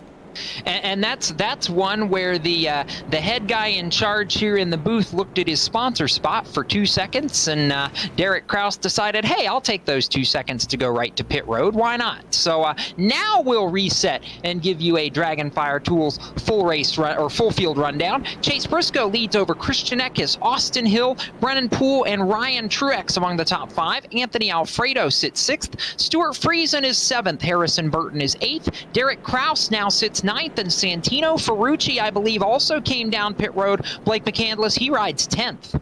And not a bad spot to start with those 4 fresh Goodyear Eagles. Brandon Brown, who was just involved in that accident, no severe damage to the 68. He's in 11th. Austin Wayne Self in 12th. Hermes Sadler, he's still back there trucking along in 13th. Jason White in 14th. Spencer Boyd 15th. Josh Rayum in 16th. And that completes our drivers that are on the lead lap. Jordan Anderson in 17th scored 2 laps down, along with Josh Balicki in 18th. Tyler Hill 3 laps down in 19th. And that about does it for drivers on the track. It'll be Brett Moffitt 7 down in 20th. Chandler Smith joins him as well in 21st, along with Matt Mills in 22nd. Howard D. Savino in 23rd. Angelo Ruck 24th. Todd Gilliland 25th, 13 laps off the pace. Stephen Parsons back in 26th. Tommy Joe Martins 27th. Tyler Ankrum in 28th. Ty Majeski 29th. Austin Terrio 30th. And Natalie Decker back there in 31st and last out of this race. We're going to gear up for one more look with Eric Estepp before we go back to green. And Eric, we're getting down to crunch time as the field takes the 1 to go, so we'll make this spot quick. But I would say the cream is starting to rise to the top. Yeah, you look at those names up at the top of this list: Briscoe, Eckes, Austin Hill. I mentioned him. He was fast in practice. It's going to be interesting to see if the Truck Series guys can gang up and maybe get by Chase Briscoe. He was possibly helped by Derek Krause's strategy call there, but he'll be fun to watch coming from the back end of the top 10, see what he can do on this restart, and maybe we can get some green flag runs. That'll help his strategy out immensely. And once again, we want to thank Eric Estepp and Out of the Groove for not only the simulcast of tonight's broadcast here on Podium Esports, but his support for the NASCAR industry as a whole, and what he's done with Jordan Anderson and Austin Wayne Self to make tonight's production both fun and all come together in a big way. So Chase Briscoe, Christian Eckes lead the field down into turn number 3. We will come to a restart with 31 laps to go. Austin Hill and Brennan Poole back there, I think maybe going to shake some things up as we get set to come back to green. Of course, Brennan, this I think is as high up as he has been all night long. Ryan Truex in the 21 of Anthony Alfredo on row number 3. And Harrison Burton is still in this mix as well, with Stewart Friesen back there on row number 4 as the pace car pulls off and Chase Briscoe nails the restart. We come back to green, and it's going to be about fresh tires trying to work their way forward. Top 3 go single file. It's Briscoe leading Eckes to turn 1. Briscoe elite Eckes. One car was in the grass. It was Derek Krause who looked low on Stuart Friesen on those fresh tires. He's going to fall back a couple of spots. Battle on the racetrack now, though, for 4th. It's Brennan Poole trying to hold off Ryan Truex. A little bit of a split in the field as Truex looking for that 4th spot. Nowhere to go right now. Brennan Poole holding on. The 2 out front on the older tires, trying to get away, but Austin Hill is there, stalking both of them. Probably not a matter of if, but when Austin Hill is able to take those positions away. Austin Hill trying to make tracks. He has worked his way back forward, started up front, runs up front again. It's a 3-truck breakaway with Chase Briscoe trying to deny a couple of Truck Series regulars. Inside of 30 laps to go now. Briscoe trying to break the draft down the back straightaway. He's got a truck length and a half as they work through the 3 and 4 end of the racetrack. So 29 to go. Coming back across the stripe, Brennan Poole's hung on for 4th, but the battle for 2nd headed for Blake McCandless in 1. And we've seen what Austin Hill has been willing to do all night long. He's not going to play around here with Christian Eckes. He looks for the runoff at 2, not able to keep the throttle down, but perhaps just enough to get a noise of his Toyota below the noise of that satellite Toyota. Here comes Austin Hill looking for 2nd.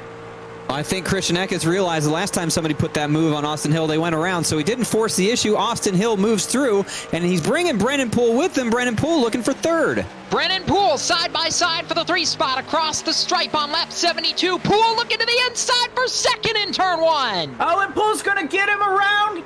Actually, Hill saves it. A remarkable save. Hill, all the way up in his left rear quarter panel, is able to save that race truck. He's going to go low. Burton's going to scoot on by. Self's going to scoot on by. They're 3 wide in front of him now for 4th.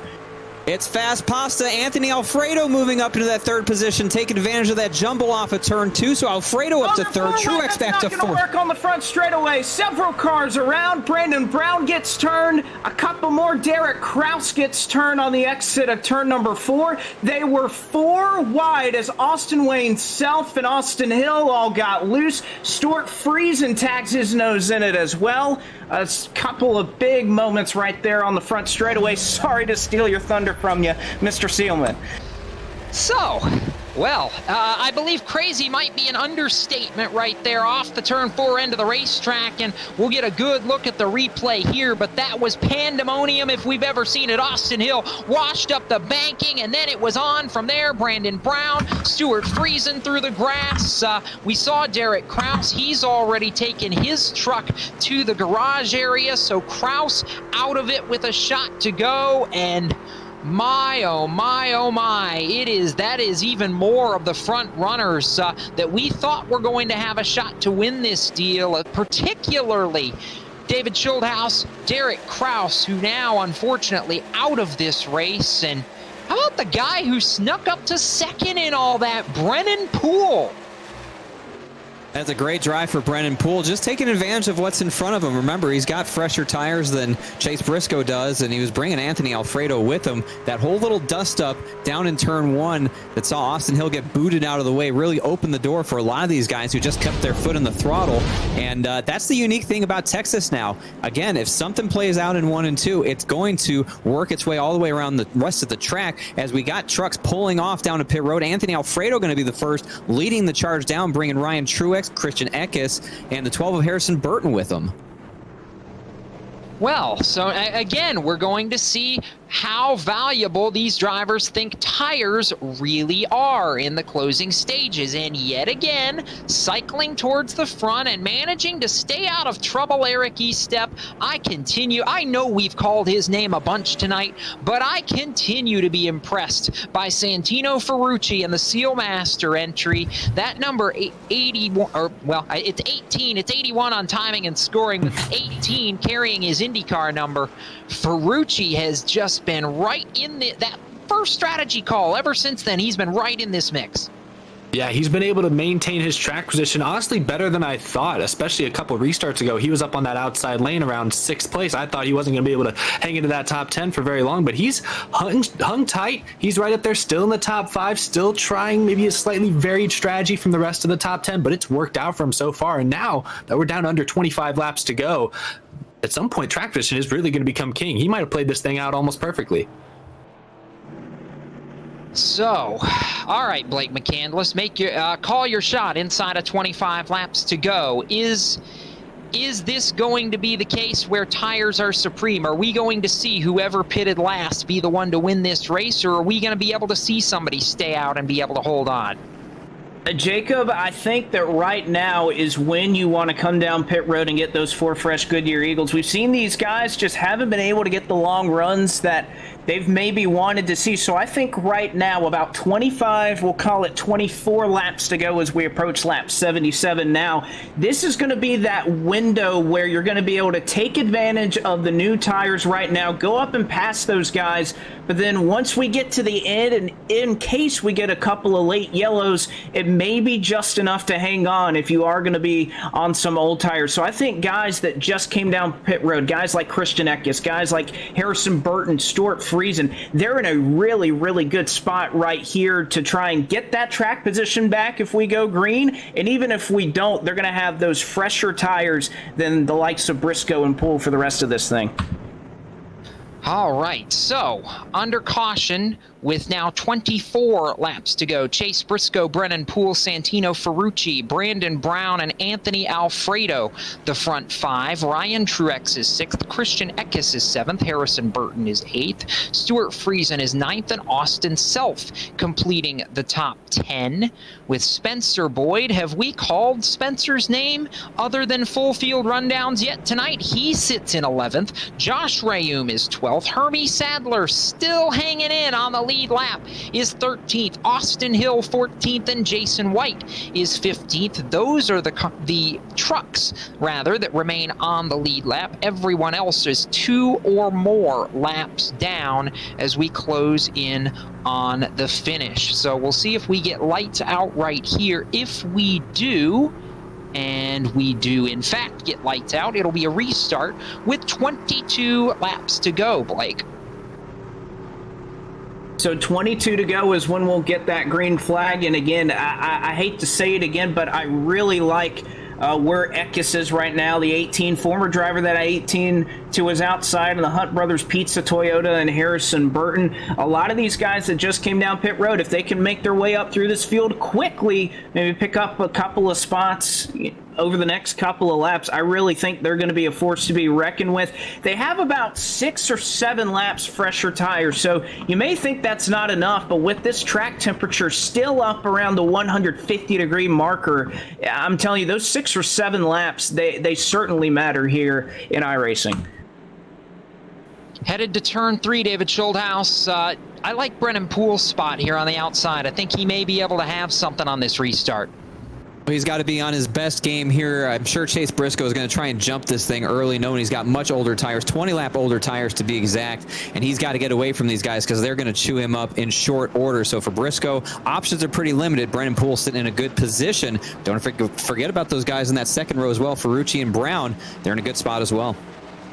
Coming to the restart with 22 laps to go. Green flag back in the air, and we are underway once again with 78 laps complete. Chase Briscoe leads it. Santino Ferucci slots into second. They're 3 wide for third in turn 1. Eckes will cut the grass once again, but it'll net him a couple of spots. He's already up to 5th on those 4 fresh Goodyear tires, and now directly behind him, here comes Ryan Truex.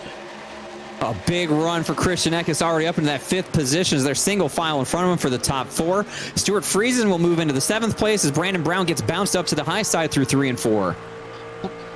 Well, it is getting dicey, and Anthony Alfredo has wasted no time. He is on the back bumper of Brennan Poole for third. Christian Eckes is back there. Ryan Truex is back there. Harrison Burton is back there in the 8th spot. However, off turn 2, they're trying to go 3 wide. They're trying to go 4 wide for second. Blake McCandless Eckes ran out of room. And Ferucci going to be shoved high, pinching down, or excuse me, Poole pinching down. Alfredo looking to hang on there on the bottom side. And here comes Eckes, who has the fastest truck on those 4 fresh tires. Does he make the move here in 1 and 2? He doesn't. Duck down to the bottom, David. Just has to be patient while Poole and Alfredo settle it amongst themselves. Alfredo up on that high side. What is Christian Eckes going to do this time down the back straightaway? Looks high, looks low. Poole covers the spot, so one more time. It's going to be side by side between Brennan Poole and Alfredo. All of this is allowing Chase Briscoe to pull out to nearly a 1-second lead.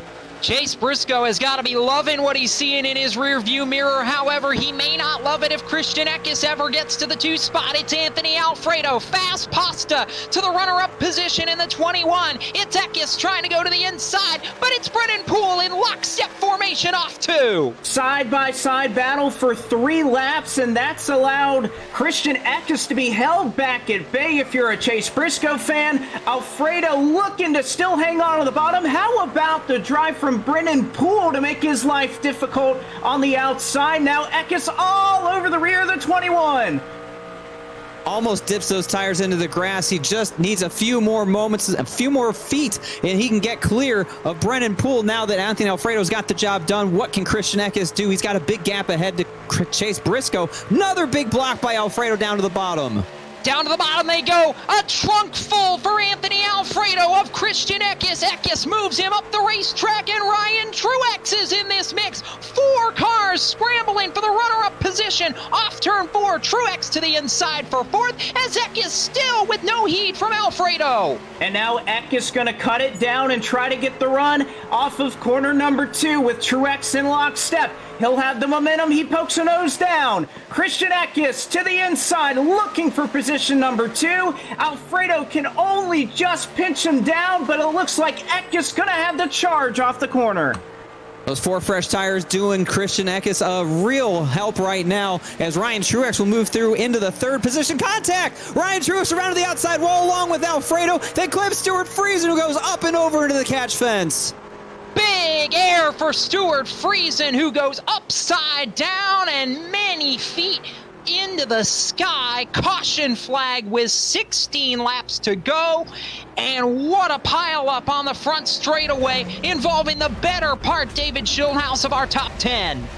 Unbelievable. You knew something had to give as hard as they were racing each other, and things just got a little too close between Ryan Truex and Anthony Alfredo as they made their way right past the start-finish line. And I think if you just look at it, it's just close, hard racing. That tight corridor, Ryan Truex maybe comes up a little bit. Alfredo comes down a little bit as Truex tried to stay in the draft of Christian Eckes, and Ryan Truex gets turned headfirst in the outside wall. That brings Alfredo back down the track, and he right hooks Stewart Friesen hard in the outside wall, gets flipped immediately, unbelievable, up into the air, lands on his roof, back on his wheels, and a scene you could only see in iRacing. I tell you what, that is that makes you glad it's just a simulator. But for Stewart Friesen, for Ryan Truex, and for Anthony Alfredo, they see great runs go up in a heap of smoke. Well, we knew it was going to be crazy, Eric Estepp. We did not know how crazy, though. Now we do, and that incident, I believe, caused both chats to explode as we went yellow.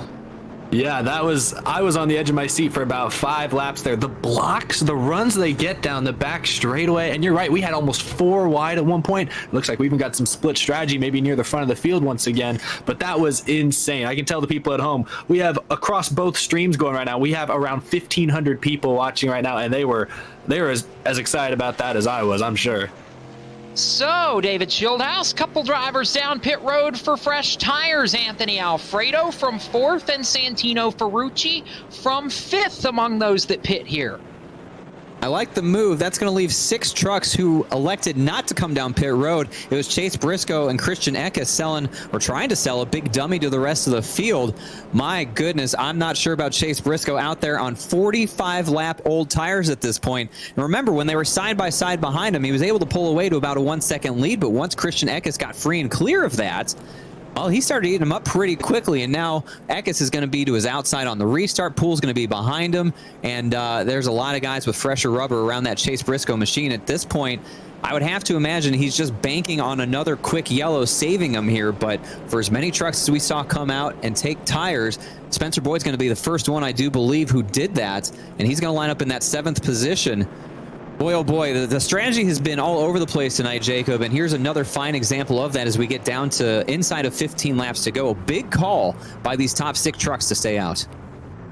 Big call indeed. So we've got Chase Briscoe, Christian Eckes, Brennan Poole, Harrison Burton, I believe, Austin Hill still up there. Anthony Alfredo spent a long time on pit road. I believe he was getting some damage repair from that incident, and yeah, damage to the front end of that number 21 machine. So we'll cross the stripe this time by and be as we see actually Briscoe and Eckes going through the grass, I think, to try and cool the tires just a little bit. Interesting strategy that we see once in a while on iRacing, but it's Briscoe and Eckes 1 and 2. Brennan Poole rides 3rd, Harrison Burton is 4th, Austin Hill is 5th, and Jason White in the 6th spot before you get to Spencer Boyd, the first driver with any fresh tires. And how about Hermie Sadler up inside the top 10? Chat's been giving old Hermie some love, and I do believe he's got a birthday floating around out here, Blake McCandless, and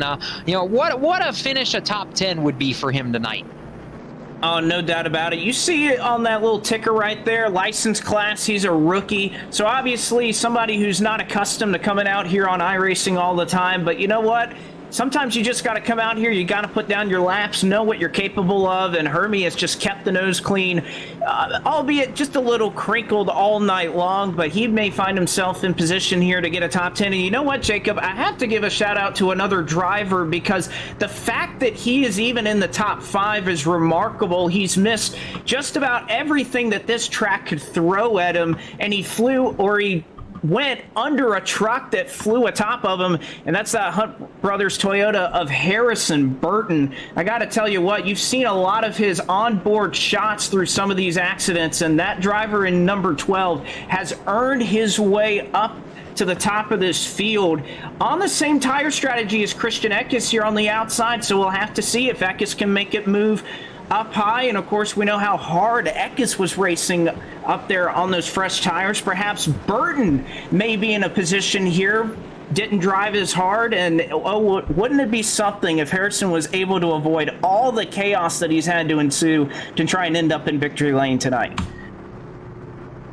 By the way, for anybody wondering, Hermie Sadler's birthday is tomorrow, so we're hoping maybe that we can have a little early birthday celebration if Hermie can notch himself a top 10 finish tonight. 12 trucks remain on the lead lap as we get set to come back to green in a bit of a wounded field here before it's all said and done in the Gen Y Hitch 100 at Virtual Texas Motor Speedway for round one of the IceBox Pickup Throwdown iRacing Truck Series. Field heading for turn number 3, and Briscoe versus Eckes on the front row. Going to be very fun to see what they can do. Poole and Burton among those trying to challenge as we get ready to work off the banking and head back underneath the green flag. It'll be 11 laps to go when they get the restart, and Briscoe going to try to jump away early. Pace car is off, and they head for the race lead, or for the start-finish line, rather. Race lead goes to Chase Briscoe. Christian Eckes falls right in behind. 3 trucks single file. Blake McCandless headed to 1. And now Eckes, huge move to try to go to the outside, and here comes Brennan Poole on those older tires. That's going to shove Eckes out, move Eckes back to 3rd. Burton and Hill close in tow. Here comes Eckes trying to make up for that mistake that he made down in 1 and 2. Grabbed too much of the grass, and it really got him out of shape. So now Poole will go back to that 2nd position. Eckes is going to have to dig hard and stay clean here as they're single file behind him throughout the top 10 single file. Down to the line, 10 laps of racing to go at Texas Motor Speedway. Battles on for 2nd. Christian Eckes trying to get it back from Brennan Poole. They race single file through turns 1 and 2 as the drivers further back with fresh tires trying to work their way to the front. Off the back straightaway, a block, and Poole gets turned down to the inside of the racetrack. Christian Eckes with the contact. Brennan Poole gets hooked in hard into the inside wall. And that was just in front of me here on the back straightaway, and that's exactly what it was, Jacob. A missed time block from Brennan Poole as he moves nearly a lane down to try and shut the door on that 18 Toyota. And unfortunately for Poole, he was there. Brennan Poole gets wrapped up here on the back straightaway. Don't believe that he caught another truck, may have scraped the side of Spencer Boyd's machine that runs up in the 8th position, but Brennan Poole misjudged that, and he paid the price. So under caution, and this is going to set up about a 5-lap sprint to the finish. And David Schildhouse, we're not out of the realm of potential calamity yet if we get a quick caution either. So, Yeah, I'm not sure what that sound is that you just made. I wouldn't try and duplicate it, but I agree 100%. I think that's a universal language right there. I'm telling you, Christian Eckes has got to be upset with himself right now for the mistake he made on the last restart, getting down in the grass, and it shot him out wide, and that's what allowed him to lose that position in the first place. Had he not done that, who knows how quickly he would have gobbled up Chase Briscoe, but Briscoe breathed a sigh of relief that he dodged that one. Now this time, he's going to be on the outside again. I bet you he learned his lesson, but he's going to have a new player to the inside in that 2nd row. And the way these guys are driving, they're not lifting when somebody comes down to block or try and take that lane away. So everybody knows what the deal is. The elbows are out. It's go time. So if somebody moves down, you're not getting out of the throttle. They don't care who you are, friend or foe. You're getting turned, and you got to time your block right. I think we're going to see a case as they go down the back straightaway, one of these laps of who's got more gusto, I guess you could say is the best way to put it. Who can go lower? The inside wall is as low as you can go. They might block each other all the way down there. They very well may, as we cross 8 laps of racing to go under the caution flag. We should get the restart, Blake, I think with maybe 6 to go, 5 or 6 laps to go. So it would be enough time if we got a quick caution to jump towards a green-white checker finish. And I can't help but think, knowing Jordan Anderson and Austin Wayne Self, that there may be a possibility for a green-white checker finish, even if we get a caution inside of 4 or 5 laps to go. So we'll have to wait and see exactly how it all shakes out. But I think we do know that it is absolutely down to crunch time here. Oh, it is. And Jacob, I'm so impressed with how Chase Briscoe, we've been talking about old tires, new tires. How about Chase Briscoe, who has been helped a little bit with all the battles going on for second and third, but has been able to hang on and was able to pull away from Eckes and Poole there. Obviously, Eckes was picking his way through the field, seemingly without even trying, with just a couple of laps fresher tires. But that 27 machine up front with that clean air, despite all those old tires, has been doing a marvelous job. He obviously saved his tires well, but we'll have to see now that you have a driver on fresh tires that's going to restart on the inside in third. So directly behind him, it'll be Harrison Burton who will try to make a move. But I got to tell you what, very impressed that Briscoe has been able to hang on to the lead this long. I'm sure he wants to hang on to it for about, let's call it 7 more laps. It is 7 to go. 6.5 laps remain in regulation as they work down the back straightaway and head for turn number 3. Lights should go out this time, and we believe we will get a restart with 5 laps of racing to go, with Briscoe leading Eckes, Harrison Burton to third after being driving underneath the skyward truck of Stewart Friesen at one point. Austin Hill rides in 4th, and Santino Ferucci is 5th. Jason White 6th, Spencer Boyd up to 7th. Josh Rayum in 8th, Austin Wayne Self in 9th, and Hermie Sadler completing the top 10 with, I guess it'll be 13 trucks on the lead lap if Brennan Poole is able to resume. Before we go green, David Schildhouse, you've got the most driving experience probably of anybody in this booth. Talk a little bit about the duck to the grass for Chase Briscoe as far as trying to cool those tires down. That's exactly it, trying to cool those tires down. I'm not sure who is in his ear telling him to do that. To be honest with you, I would defer to Mr. F4 Speed himself, Blake McCandless, the master of tire management and analytics for a very, very long time. Blake, I don't really know if that's a good thing to do or not. You want a little bit of heat in those things. What do you think? I'm kind of the same way. You like a little bit of heat, but obviously with this track temperature being so sky high, something we're not often accustomed seeing here at iRacing. You don't typically drive and see 91 degrees as the outside weather, so perhaps that's just something these guys are employing. And of course, a lot of these guys, or many of us iRacers out there, are probably used to official racing where you get incident points for that, and then you eventually get disqualified. Well, here in a hosted session, don't have to worry about that. So interesting strategy employed by these guys. Headed for turn number 3, it'll be a restart with 95 of 100 laps complete. A 5-lap shootout at the virtual Texas Motor Speedway to decide the opening round of the IceBox Pickup Throwdown iRacing Truck Series Gen Y Hitch 100. As Chase Briscoe, can he hang on older tires? We're about to find out. Green flag goes back in the air. It's 5 laps to shoot it out, and Christian Eckes on the jump. He is filling the trunk of Chase Briscoe down to turn number 1. It's a battle for the lead. And Eckes lifted there to give himself some space, and now he'll take the momentum off it too. Briscoe down to the inside to block. Here comes Christian Eckes all the way down to the apron. Eckes will look high. Briscoe hangs on. Good defense there from Chase Briscoe. Got down to the bottom in time to prevent Eckes from moving through. But how long can he hold on? Eckes is going to have to try and make something happen here. Is it a desperate move to the bottom? Is it around the top? Hard to do at this racetrack. Eckes just right in the tire tracks of that Chase Briscoe machine through 1 and 2, trying to set it up one more time. Oh, don't forget about Harrison Burton lurking back there in 4th. Austin Hill looking for it. Battle for the race lead, down the back straightaway. Christian Eckes with the run. He looks inside Chase Briscoe, and he's going to have it all the way alongside in turn 3. Nearly a body check, but it's Christian Eckes to the race lead as they work off the exit of turn number 4. It'll be 3 laps to go. Briscoe settles in, and he's going to try for the crossover.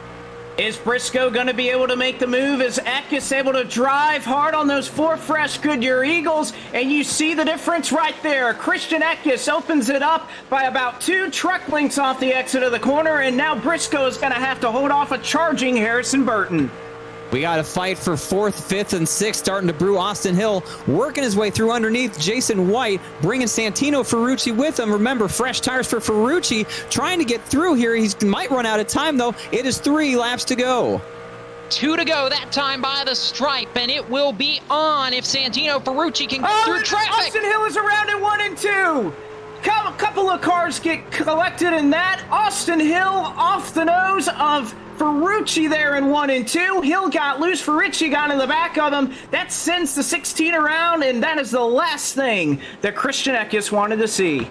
And we will be going to overtime in the Gen Y Hitch 100 at Virtual Texas Motor Speedway. Green, white checker on tap.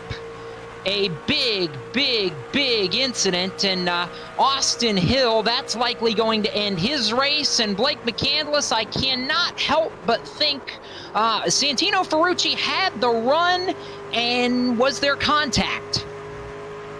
Well, Ferucci had the run, but the reason he did was Austin Hill was loose, but of course he only got loose because the 18 sent it in there. So Ferucci, the aggressor there in that situation on the fresher tires, he gets into the 16, will collect a couple of trucks with him. One car that gets plowed into is Spencer Boyd. Another one, Josh Balicki, gets involved in that as he was running up in the 8th spot. The car that turned him over was Josh Rayum. But yes, Austin Hill was sent sideways there by driver 18. And Santino Ferucci actually will have a shot here now. He'll restart on the 2nd row, headed to overtime, Eric Estepp. And for the IndyCar young gun, we've talked about it all night. He has been so adaptable, able to drive just about anything. And the fact that he is still up in this mix at the end of this thing, if there's not really any damage to the front end of that 18 Sealmaster truck, he might be all right. He very well might be. He's going to be in not so much the preferred lane here, but he's managed to hold that track position so much better than I ever thought he could, even earlier in the race. So he's definitely in an interesting position right here. Kind of a wild card up in that top 5. You saw him involved in that last instant, though. He's going to fight tooth and nail to the end here. It's going to be interesting to see what happens. It will be very interesting. And David Schildhouse, what do you like? What are you watching? What are you looking for as we head to overtime? So as I look at my data analytics here in front of me, Spencer Boyd in the 5th position has got the freshest tires out of anybody in the top 5. Josh Balicki, the freshest tires out of anybody in the top 6. So I gotta say, there's some guys in a prime position here. I don't know if a green-white checkered is enough time, but remember, we do get 3 attempts here in this series. So should something go wrong at the front of the field, if Briscoe gets really frisky, if Harrison Burton or Ferucci really toss it in there again and wipe out a few more drivers inside the top 5, one of these guys from 5th, 6th on back might have a chance here. We'll give you your Hermie Sadler update, currently scored in the 9th position, and I will go on record right now to say, if Hermie Sadler finishes in the top 5 in this race, I will personally sing him happy birthday on Friday in his fire suit. There you go, David Schildhouse. Blake McCandless, thoughts as we still circulate? I think it's going to be about another lap and a half of yellow here, but thoughts from you before we get into this first overtime attempt? I hate to keep saying it. I like the position that Harrison Burton is in. First car on the inside in row 2, so obviously 1 truck behind Christian Eckes, but you have to think about when these guys are going to be holding it wide open, and trust me, they're going to be doing that for this green-white checkered. You almost don't want to be the leader. You have to throw those blocks because of how big the draft comes into play. So if Burton gets a good restart on Eckes and can hit 1 and 2, I'm telling you, if he is right on the back bumper of the 18, he gets that draft. Look for the 12 car to make a big move here down the back straightaway, and obviously we'll see how those cards play out. If Burton's able to come up, obviously you got Ferucci on fresh tires to his outside as well, so a lot of things can happen here. But again, if you're not going to see Eckes win, I like the position that Harrison Burton is in right now. So here's how they'll settle it up. Christian Eckes, Chase Briscoe in row 1, Harrison, Burton, Santino, Ferucci in row 2, Spencer Boyd, Josh Bilicki, Josh Rayum, Austin Self, Herbie Sadler, and now Brandon Brown up inside the top 10 with Anthony Alfredo, the last truck on the lead lap, in 11th place. As we settle down towards the finish, it is 102 laps in, and the lights appear to be out, so we'll get the green flag with 103 complete and hope to get to 105. Schildhouse, is there any question of somebody sending it here? No, why wouldn't you? At this point, what's on the line? A win. You got to get to a win. You got to get to the front. I think Briscoe is going to find himself in a really difficult position being on the outside with the old tires. Ferucci with the fresher tires there, going to be fighting hard to get to the inside, and we are going to see some big, meaty blocks down this back straightaway, I do imagine. But for Eckes, he really controls this thing. So if he can get himself a good jump and put a little bit of a gap between himself and the rest of this pack, he's going to be in a good spot. Do I think we make it all the way back on the first time? Probably not. But for Eckes, I imagine he's going to go as soon as he can and try and catch everybody off guard here and let them fight it out amongst themselves. Well, let's remind everybody exactly what is on the line for this race. It's $500 to win. It's $100 for second in this race tonight. So there is money for the top two, and that's what everybody's going to be chasing here as we come to green for overtime in the Gen Y Hitch 100 at Virtual Texas. Pace car is off. Chase Briscoe tried to game the restart. Harrison Burton with the run to the inside to go for second. Ferucci down to the bottom of the racetrack, but it's Christian Eckes getting away to 1. And Eckes builds up about a 2 truck length lead as they work into 1 and 2. Ferucci will work it to the bottom side, and it looks like he may take third. But right now, it is all Christian Eckes. Good move there for the 18 as he continues to stretch his lead here on the back straightaway. Chase Briscoe looking back to the inside of Santino. Ferucci not able to defend. A little bit of contact. Ferucci up the hill, but Chase Briscoe back to third. Ferucci down to the bottom to block the advances of Bilicki. Meanwhile, Christian Eckes is going to take the white flag. White flag for Christian Eckes. One more time around. Last time to turn 1. And Eckes, a 3 or 4 truck length lead. It's continuing to climb. Can Harrison Burton mount a charge? It may not be enough. Off turn 2 for the final time. Christian Eckes, he's won a Pro Invitational on iRacing before, and tonight he will win round number 1 of the IceBox Pickup Throwdown iRacing Truck Series in dominant late race fashion. Off turn 4, the Kyle Busch Motorsports young gun has done it. Christian Eckes wins at Texas Motor Speedway over former KBM driver Harrison Burton, and Chase Briscoe on old tires completes the podium with a solid third place run. David Schildhouse, he got away down the back straightaway on that green flag to start overtime, and that was it. He did exactly what I expected him to. As you saw the big crash between Josh Rayum and Spencer Boyd, an absolutely massive accident. Oh my gosh, that is ugly right there. But as expected, Eckes right from the drop got the big jump, exactly what he needed to do, and drove off into the sunset here to find himself in victory lane. A job well done, and nothing anybody else could do behind him other than fight it out amongst themselves. What a race, what a finish. A great job by Eckes to get this thing done. And burning it down as per custom and certainly as expected for Christian Eckes, the Safelite Autoglass Toyota Tundra celebration on the front straightaway, and definitely an exciting finish for sure, as one heck of a burnout for the young gun and former ARCA Menard Series champion as well. So Eckes gets it. Burton, Briscoe the podium, and we'll bring you the full field rundown after we take a break. Post-race coverage from round 1 of the IceBox Pickup Throwdown iRacing Truck Series coming up right after these words. You're watching coverage live on Out of the Groove and Podium Esports.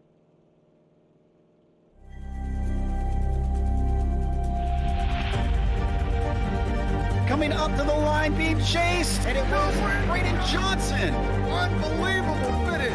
It was 1/1000th of a second between them. Green flag in the air. We are racing in the 2020 24 Hours of Daytona. we go door to door for the feature race lead here on the last lap of the race. Side by side for the race lead in the final corner at Homestead. Down the back straightaway, 3 wide again for the race lead. This is unbelievable stuff here tonight. Loma is going to have to be very deep on the brakes, and he is very deep on the brakes. It's side by side through the corner. This is for the win. It'll be side by side. Davies low, Ottinger high. To the very inside is Garrett low. 4 wide at the stripe.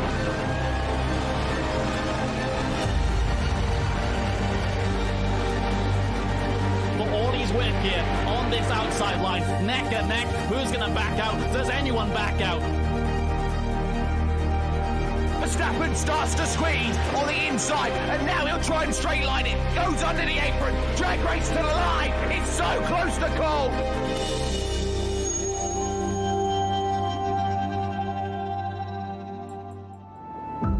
We got big time problems with that motor, buddy. Hey, just between you and me, the idea is to avoid the other cars. Congratulations! You just set the sport back 30 years with that move. That move will put you in the Hall of Shame. You keep doing stuff like that and we're going to lose our sponsor. Looks like that's it for us today. Now I know why you got canned by your old team. It's over. We can't.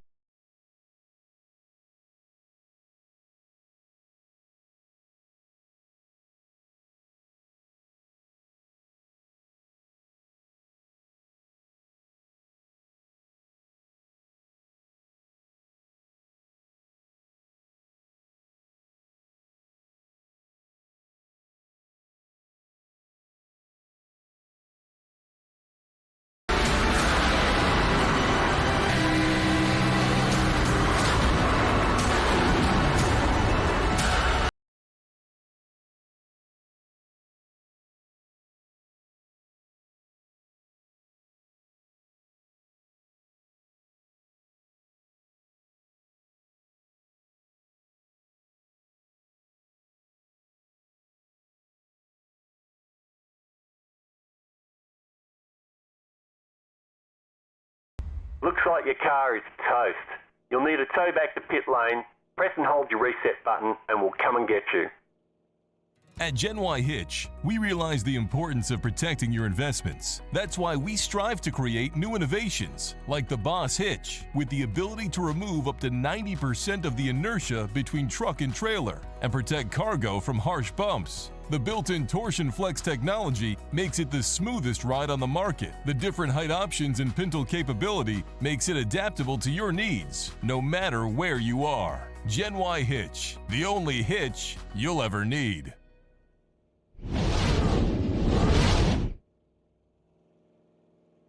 Welcome back to Podium Esports and Out of the Groove as we bring you post-race coverage for round 1 of the IceBox Pickup Throwdown iRacing Truck Series from Texas Motor Speedway. That is a wrap on the opening race, the Gen Y Hitch 100, and it's time to bring you tonight's full field results brought to you by IceBox Helmet Coolers, an innovative air cooling solution for personal and confined environments where space, weight, and power consumption are critical considerations. For more information, visit www.iceboxracing.com. Taking the win, Christian Eckes, Harrison Burton, his Toyota stablemate, second. Chase Briscoe, third tonight.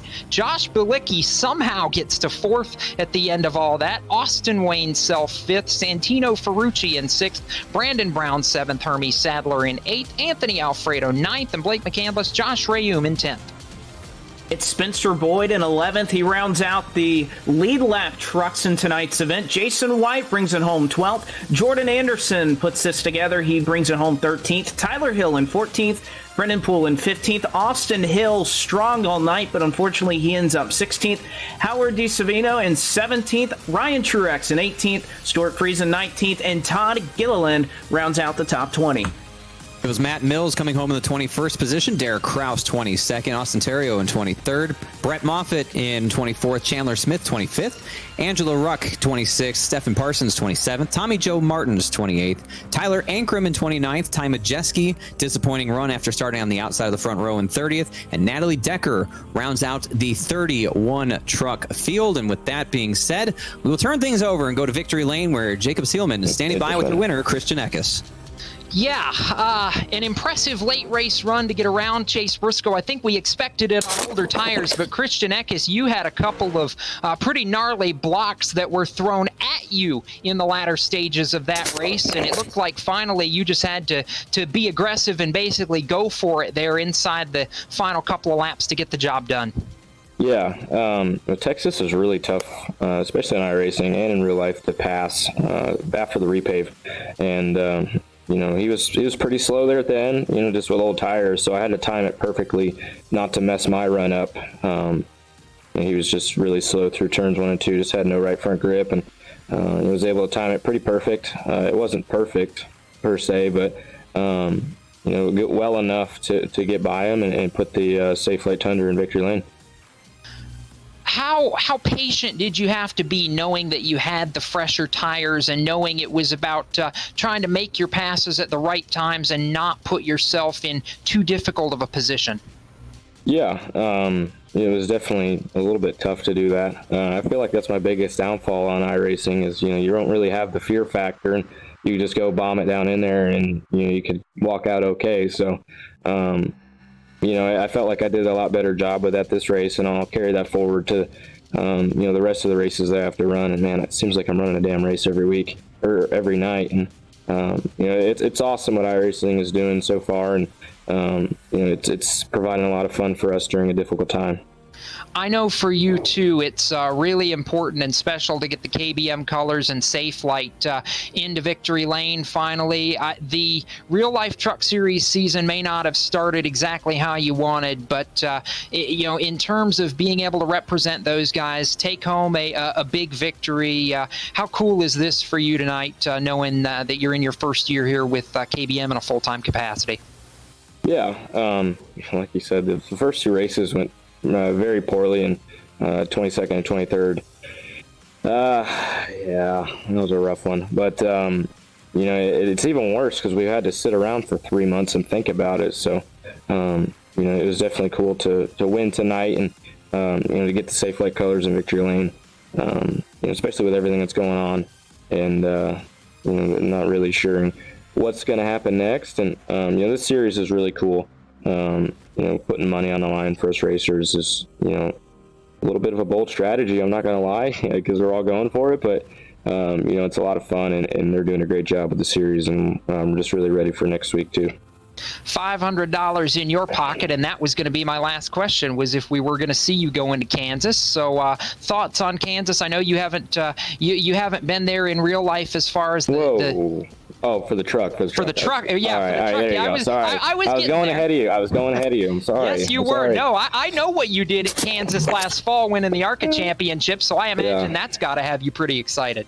Yeah, no, Kansas is always, it's only been a good racetrack to me once, but I love that place, and it's fun on iRacing too. It has different grooves, just like the real thing, so it'll be fun, and hopefully me and Harrison get a 1-2. We work together all night, and we're teammates, so hopefully we can move that on to next week. Real quickly, Christian, I know you've shouted out to a few of the people that helped make it happen. Any other shout-outs you need to give real fast? Yeah, like I said, just my team, man. Me and Harrison were just 1 or 2 man wrecking crew, and we've done a good job. We've had some help here and there, and we finished 1-2 tonight, and it's beautiful. Ready for the next one. That's Christian Eckes, tonight's race winner in the number 18 Safe Light Autoglass Toyota Tundra. Christian, again, congratulations. We'll see you at Kansas next Thursday. Sounds good, man. Thank you. We'll throw it now to second place, David Schulthouse, who is standing by with tonight's runner-up, and the other half of the 2-man wrecking crew that Christian Eckes mentioned, Harrison Burton. Yes, indeed. Not a bad nickname to have, but brought him home 1-2. Harrison, how about it? Second place finish here. You had yourself a whale of a battle there at the end. But watching your teammate out in front, was there anything that you could do to catch him, or did you just run out of time? No, he's an experienced iRacer, far more than I am. I'm kind of newer to the game. I was trying to run him down the best I could, but ran out of time and quite honestly ran out of talent to get up to first. So gonna have to go back to work. Hopefully finishing second will give me some momentum and I can roll into the next race with some good momentum and hopefully beat my buddy Christian. Well, for a guy who doesn't have all the experience in the world, you sure put on a pretty good show. You finished ahead of a lot of guys that do this a lot more often. We've all seen, a lot of these races play out over the past few weeks. Have you been able to pick up anything that's led to your, I guess, not so steep learning curve coming into this thing? Because you look like you knew what you were doing out there. Yeah, I think the more and more we race, the more and more I'm learning, and I've been really on it hard because there's not much else for us drivers to do. We're all itching to be racing in real life, and this is the closest thing we can get to it. And I'm enjoying the heck out of iRacing and racing with my friends and having a good time, as well as racing competitively. You got to get that competitive juices flowing. If not, you'll go a little stir crazy. Being a NASCAR driver, that's kind of what you live for. So to get back in that position to race for wins and good runs is really, really cool for I think everybody. We certainly enjoyed it. A lot of wrecks out there tonight, and I don't know if anyone would have necessarily been surprised by that. You made your way through a lot of them. You got a pretty good look at Stewart Friesen up in the catch fence as well. Walk us through that. Yeah, there was some crazy crashes. I was glad they weren't real. It looked pretty rough for a couple of them, but that's part of iRacing. That's so hard because everything happens so fast in front of you, and cars are flipping and flying through the air, and you're trying to just, in real life, you're ducking and dodging, trying to get through there unscathed. And I was really, really fortunate to get through unscathed. There was a lot of times where I was thinking, oh, this might be the one, but I kind of just methodically made my way through and got into a situation where I was in a good position at the end and had a decent restart, and then that was it. You get to put a couple of dollar bills in your pocket for your troubles tonight, not as much as your teammate there. So now between the two of you, you speak about the competition. I know you probably have a little friendly rivalry with all this going on. Since he took home a little more money, is he the one buying you DoorDash tonight, or how does that work?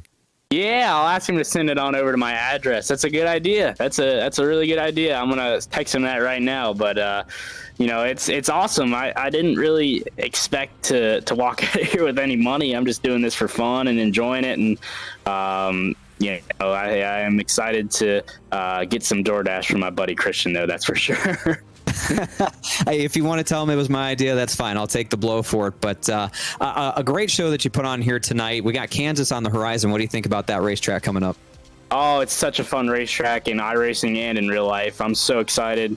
You can run multiple grooves there. I think Texas is a pretty one groove racetrack, so that made it really interesting where everyone was just blocking low, and if you got a run, you had to go almost to the inside wall to get past people. But Kansas is a little bit of a different story. You'll be able to open it up and might even see some rim ride in there. So that'll be really, really fun, and that's something that I enjoy doing is running around by the wall and trying to make the most speed possible. We'll look forward to seeing you and everybody else rim riding out there next Thursday night. Before we let you go, anybody else that you need to say thank you to for getting you to a second place finish here tonight in Texas?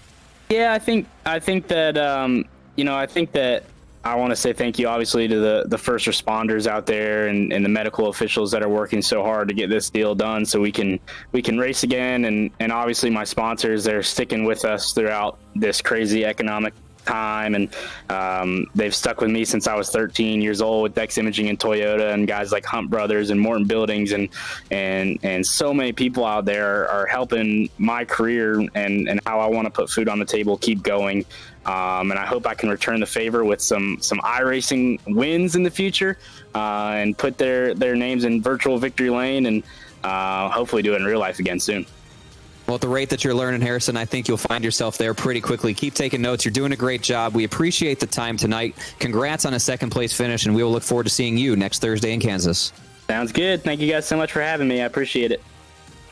Our pleasure. That second place finisher, Harrison Burton, Jacob, and boy, you can hear it out of both of those guys. Very excited, very humble, but a good natured rivalry brewing between the two of them, I think. Oh, it's been fun to watch both of them progress and, really grow between one another over the course of the last few years. They've had plenty of battles. I believe they'll have plenty more. But, of course, right now, Harrison in the Xfinity Series, Christian in the Gander Trucks, but I believe we'll see them back in the same field on the same racetrack much sooner rather than later. Before we wrap things up tonight, we're going to go around the table, and I'm not going to start with you, David. We'll have to wait a second. First, I'm going to go to the guy that we can actually pull back on camera one more time. Estepp, one heck of a way to open this deal, and very, very happy for your support. What did you think of that finish? That was awesome. I mean, really start to finish. I feel like there was never really a dull moment in tonight's race, but it was interesting to see how tire strategy played out and the blocks and surviving the blocks, but also knowing when to pull back, when to keep going. Really made that finish one to appreciate for sure. Christian Eckes, well deserved. I thought it was really cool to see the current driver of the KBM 18 car hold off the most recent driver of the KBM 18 car, or truck, I should say. So I thought it was a great show, and I just want to say a big thank you again to all of you all at Podium Esports for having me on. It was an absolute honor to get to watch and listen to you guys work firsthand. It was really something. Great show tonight. Thank you, Eric, and we'll look forward to seeing you back here and hopefully be able to give you a few more minutes pre-race as well once we get everything squared away for next week's show at Kansas Speedway. Now we will go to the Shield House of Final Thoughts. David, all yours.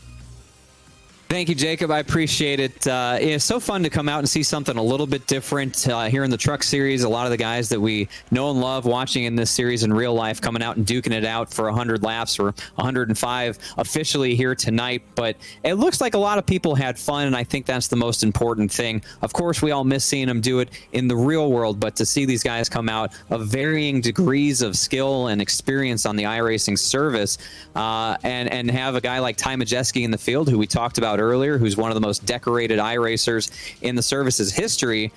We thought he was going to be a factor, and he was early on. Troubles didn't allow him to see the finish of this race, and so it came down to the Truck Series regulars to duke it out. In the end, Christian Eckes was the best of the bunch.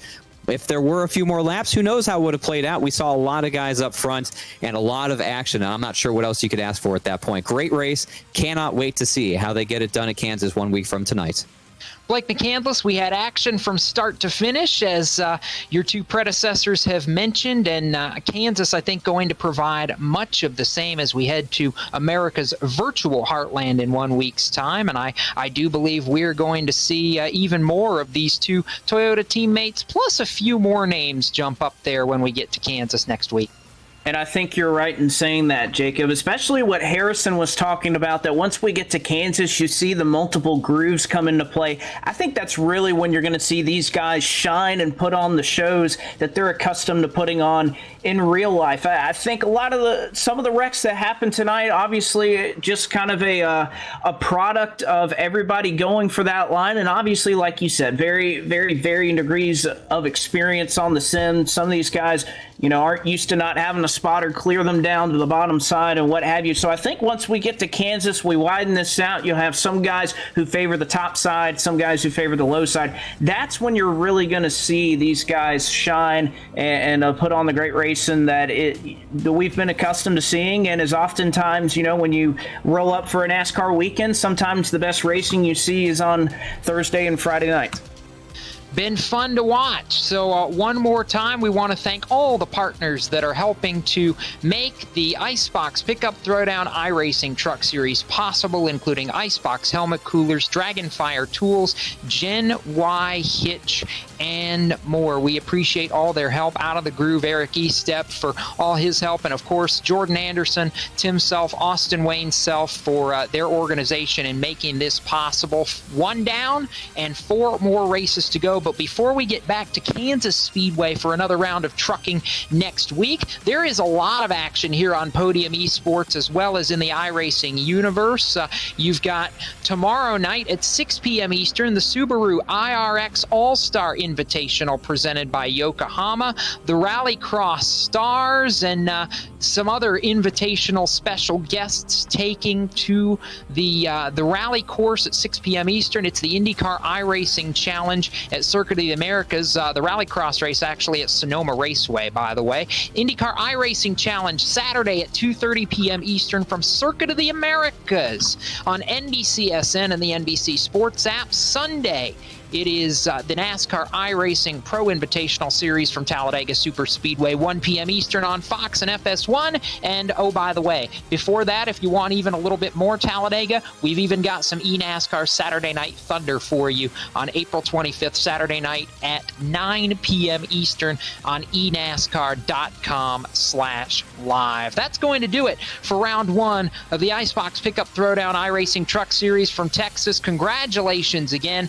to Christian Eckes on his victory. For James Pike, Cisco Scaramuza, Gary Sexton, and John Theodore at Podium Esports. For our producer tonight, Ryan Bauer. For our partners at Jordan Anderson Racing and AE Engine. For tonight's admin, Kyle Barnes. And for my partners in the booth, Eric Estepp of Out of the Groove and Blake McCandless and David Schildhouse. I'm Jacob Seelman. Thank you for watching tonight's broadcast. We'll see you next week at 8 p.m. Eastern back here on Podium Esports and at Out of the Groove for round two of the IceBox Pickup Throwdown iRacing Truck Series at Kansas. Keep it off the wall, folks, till we meet again.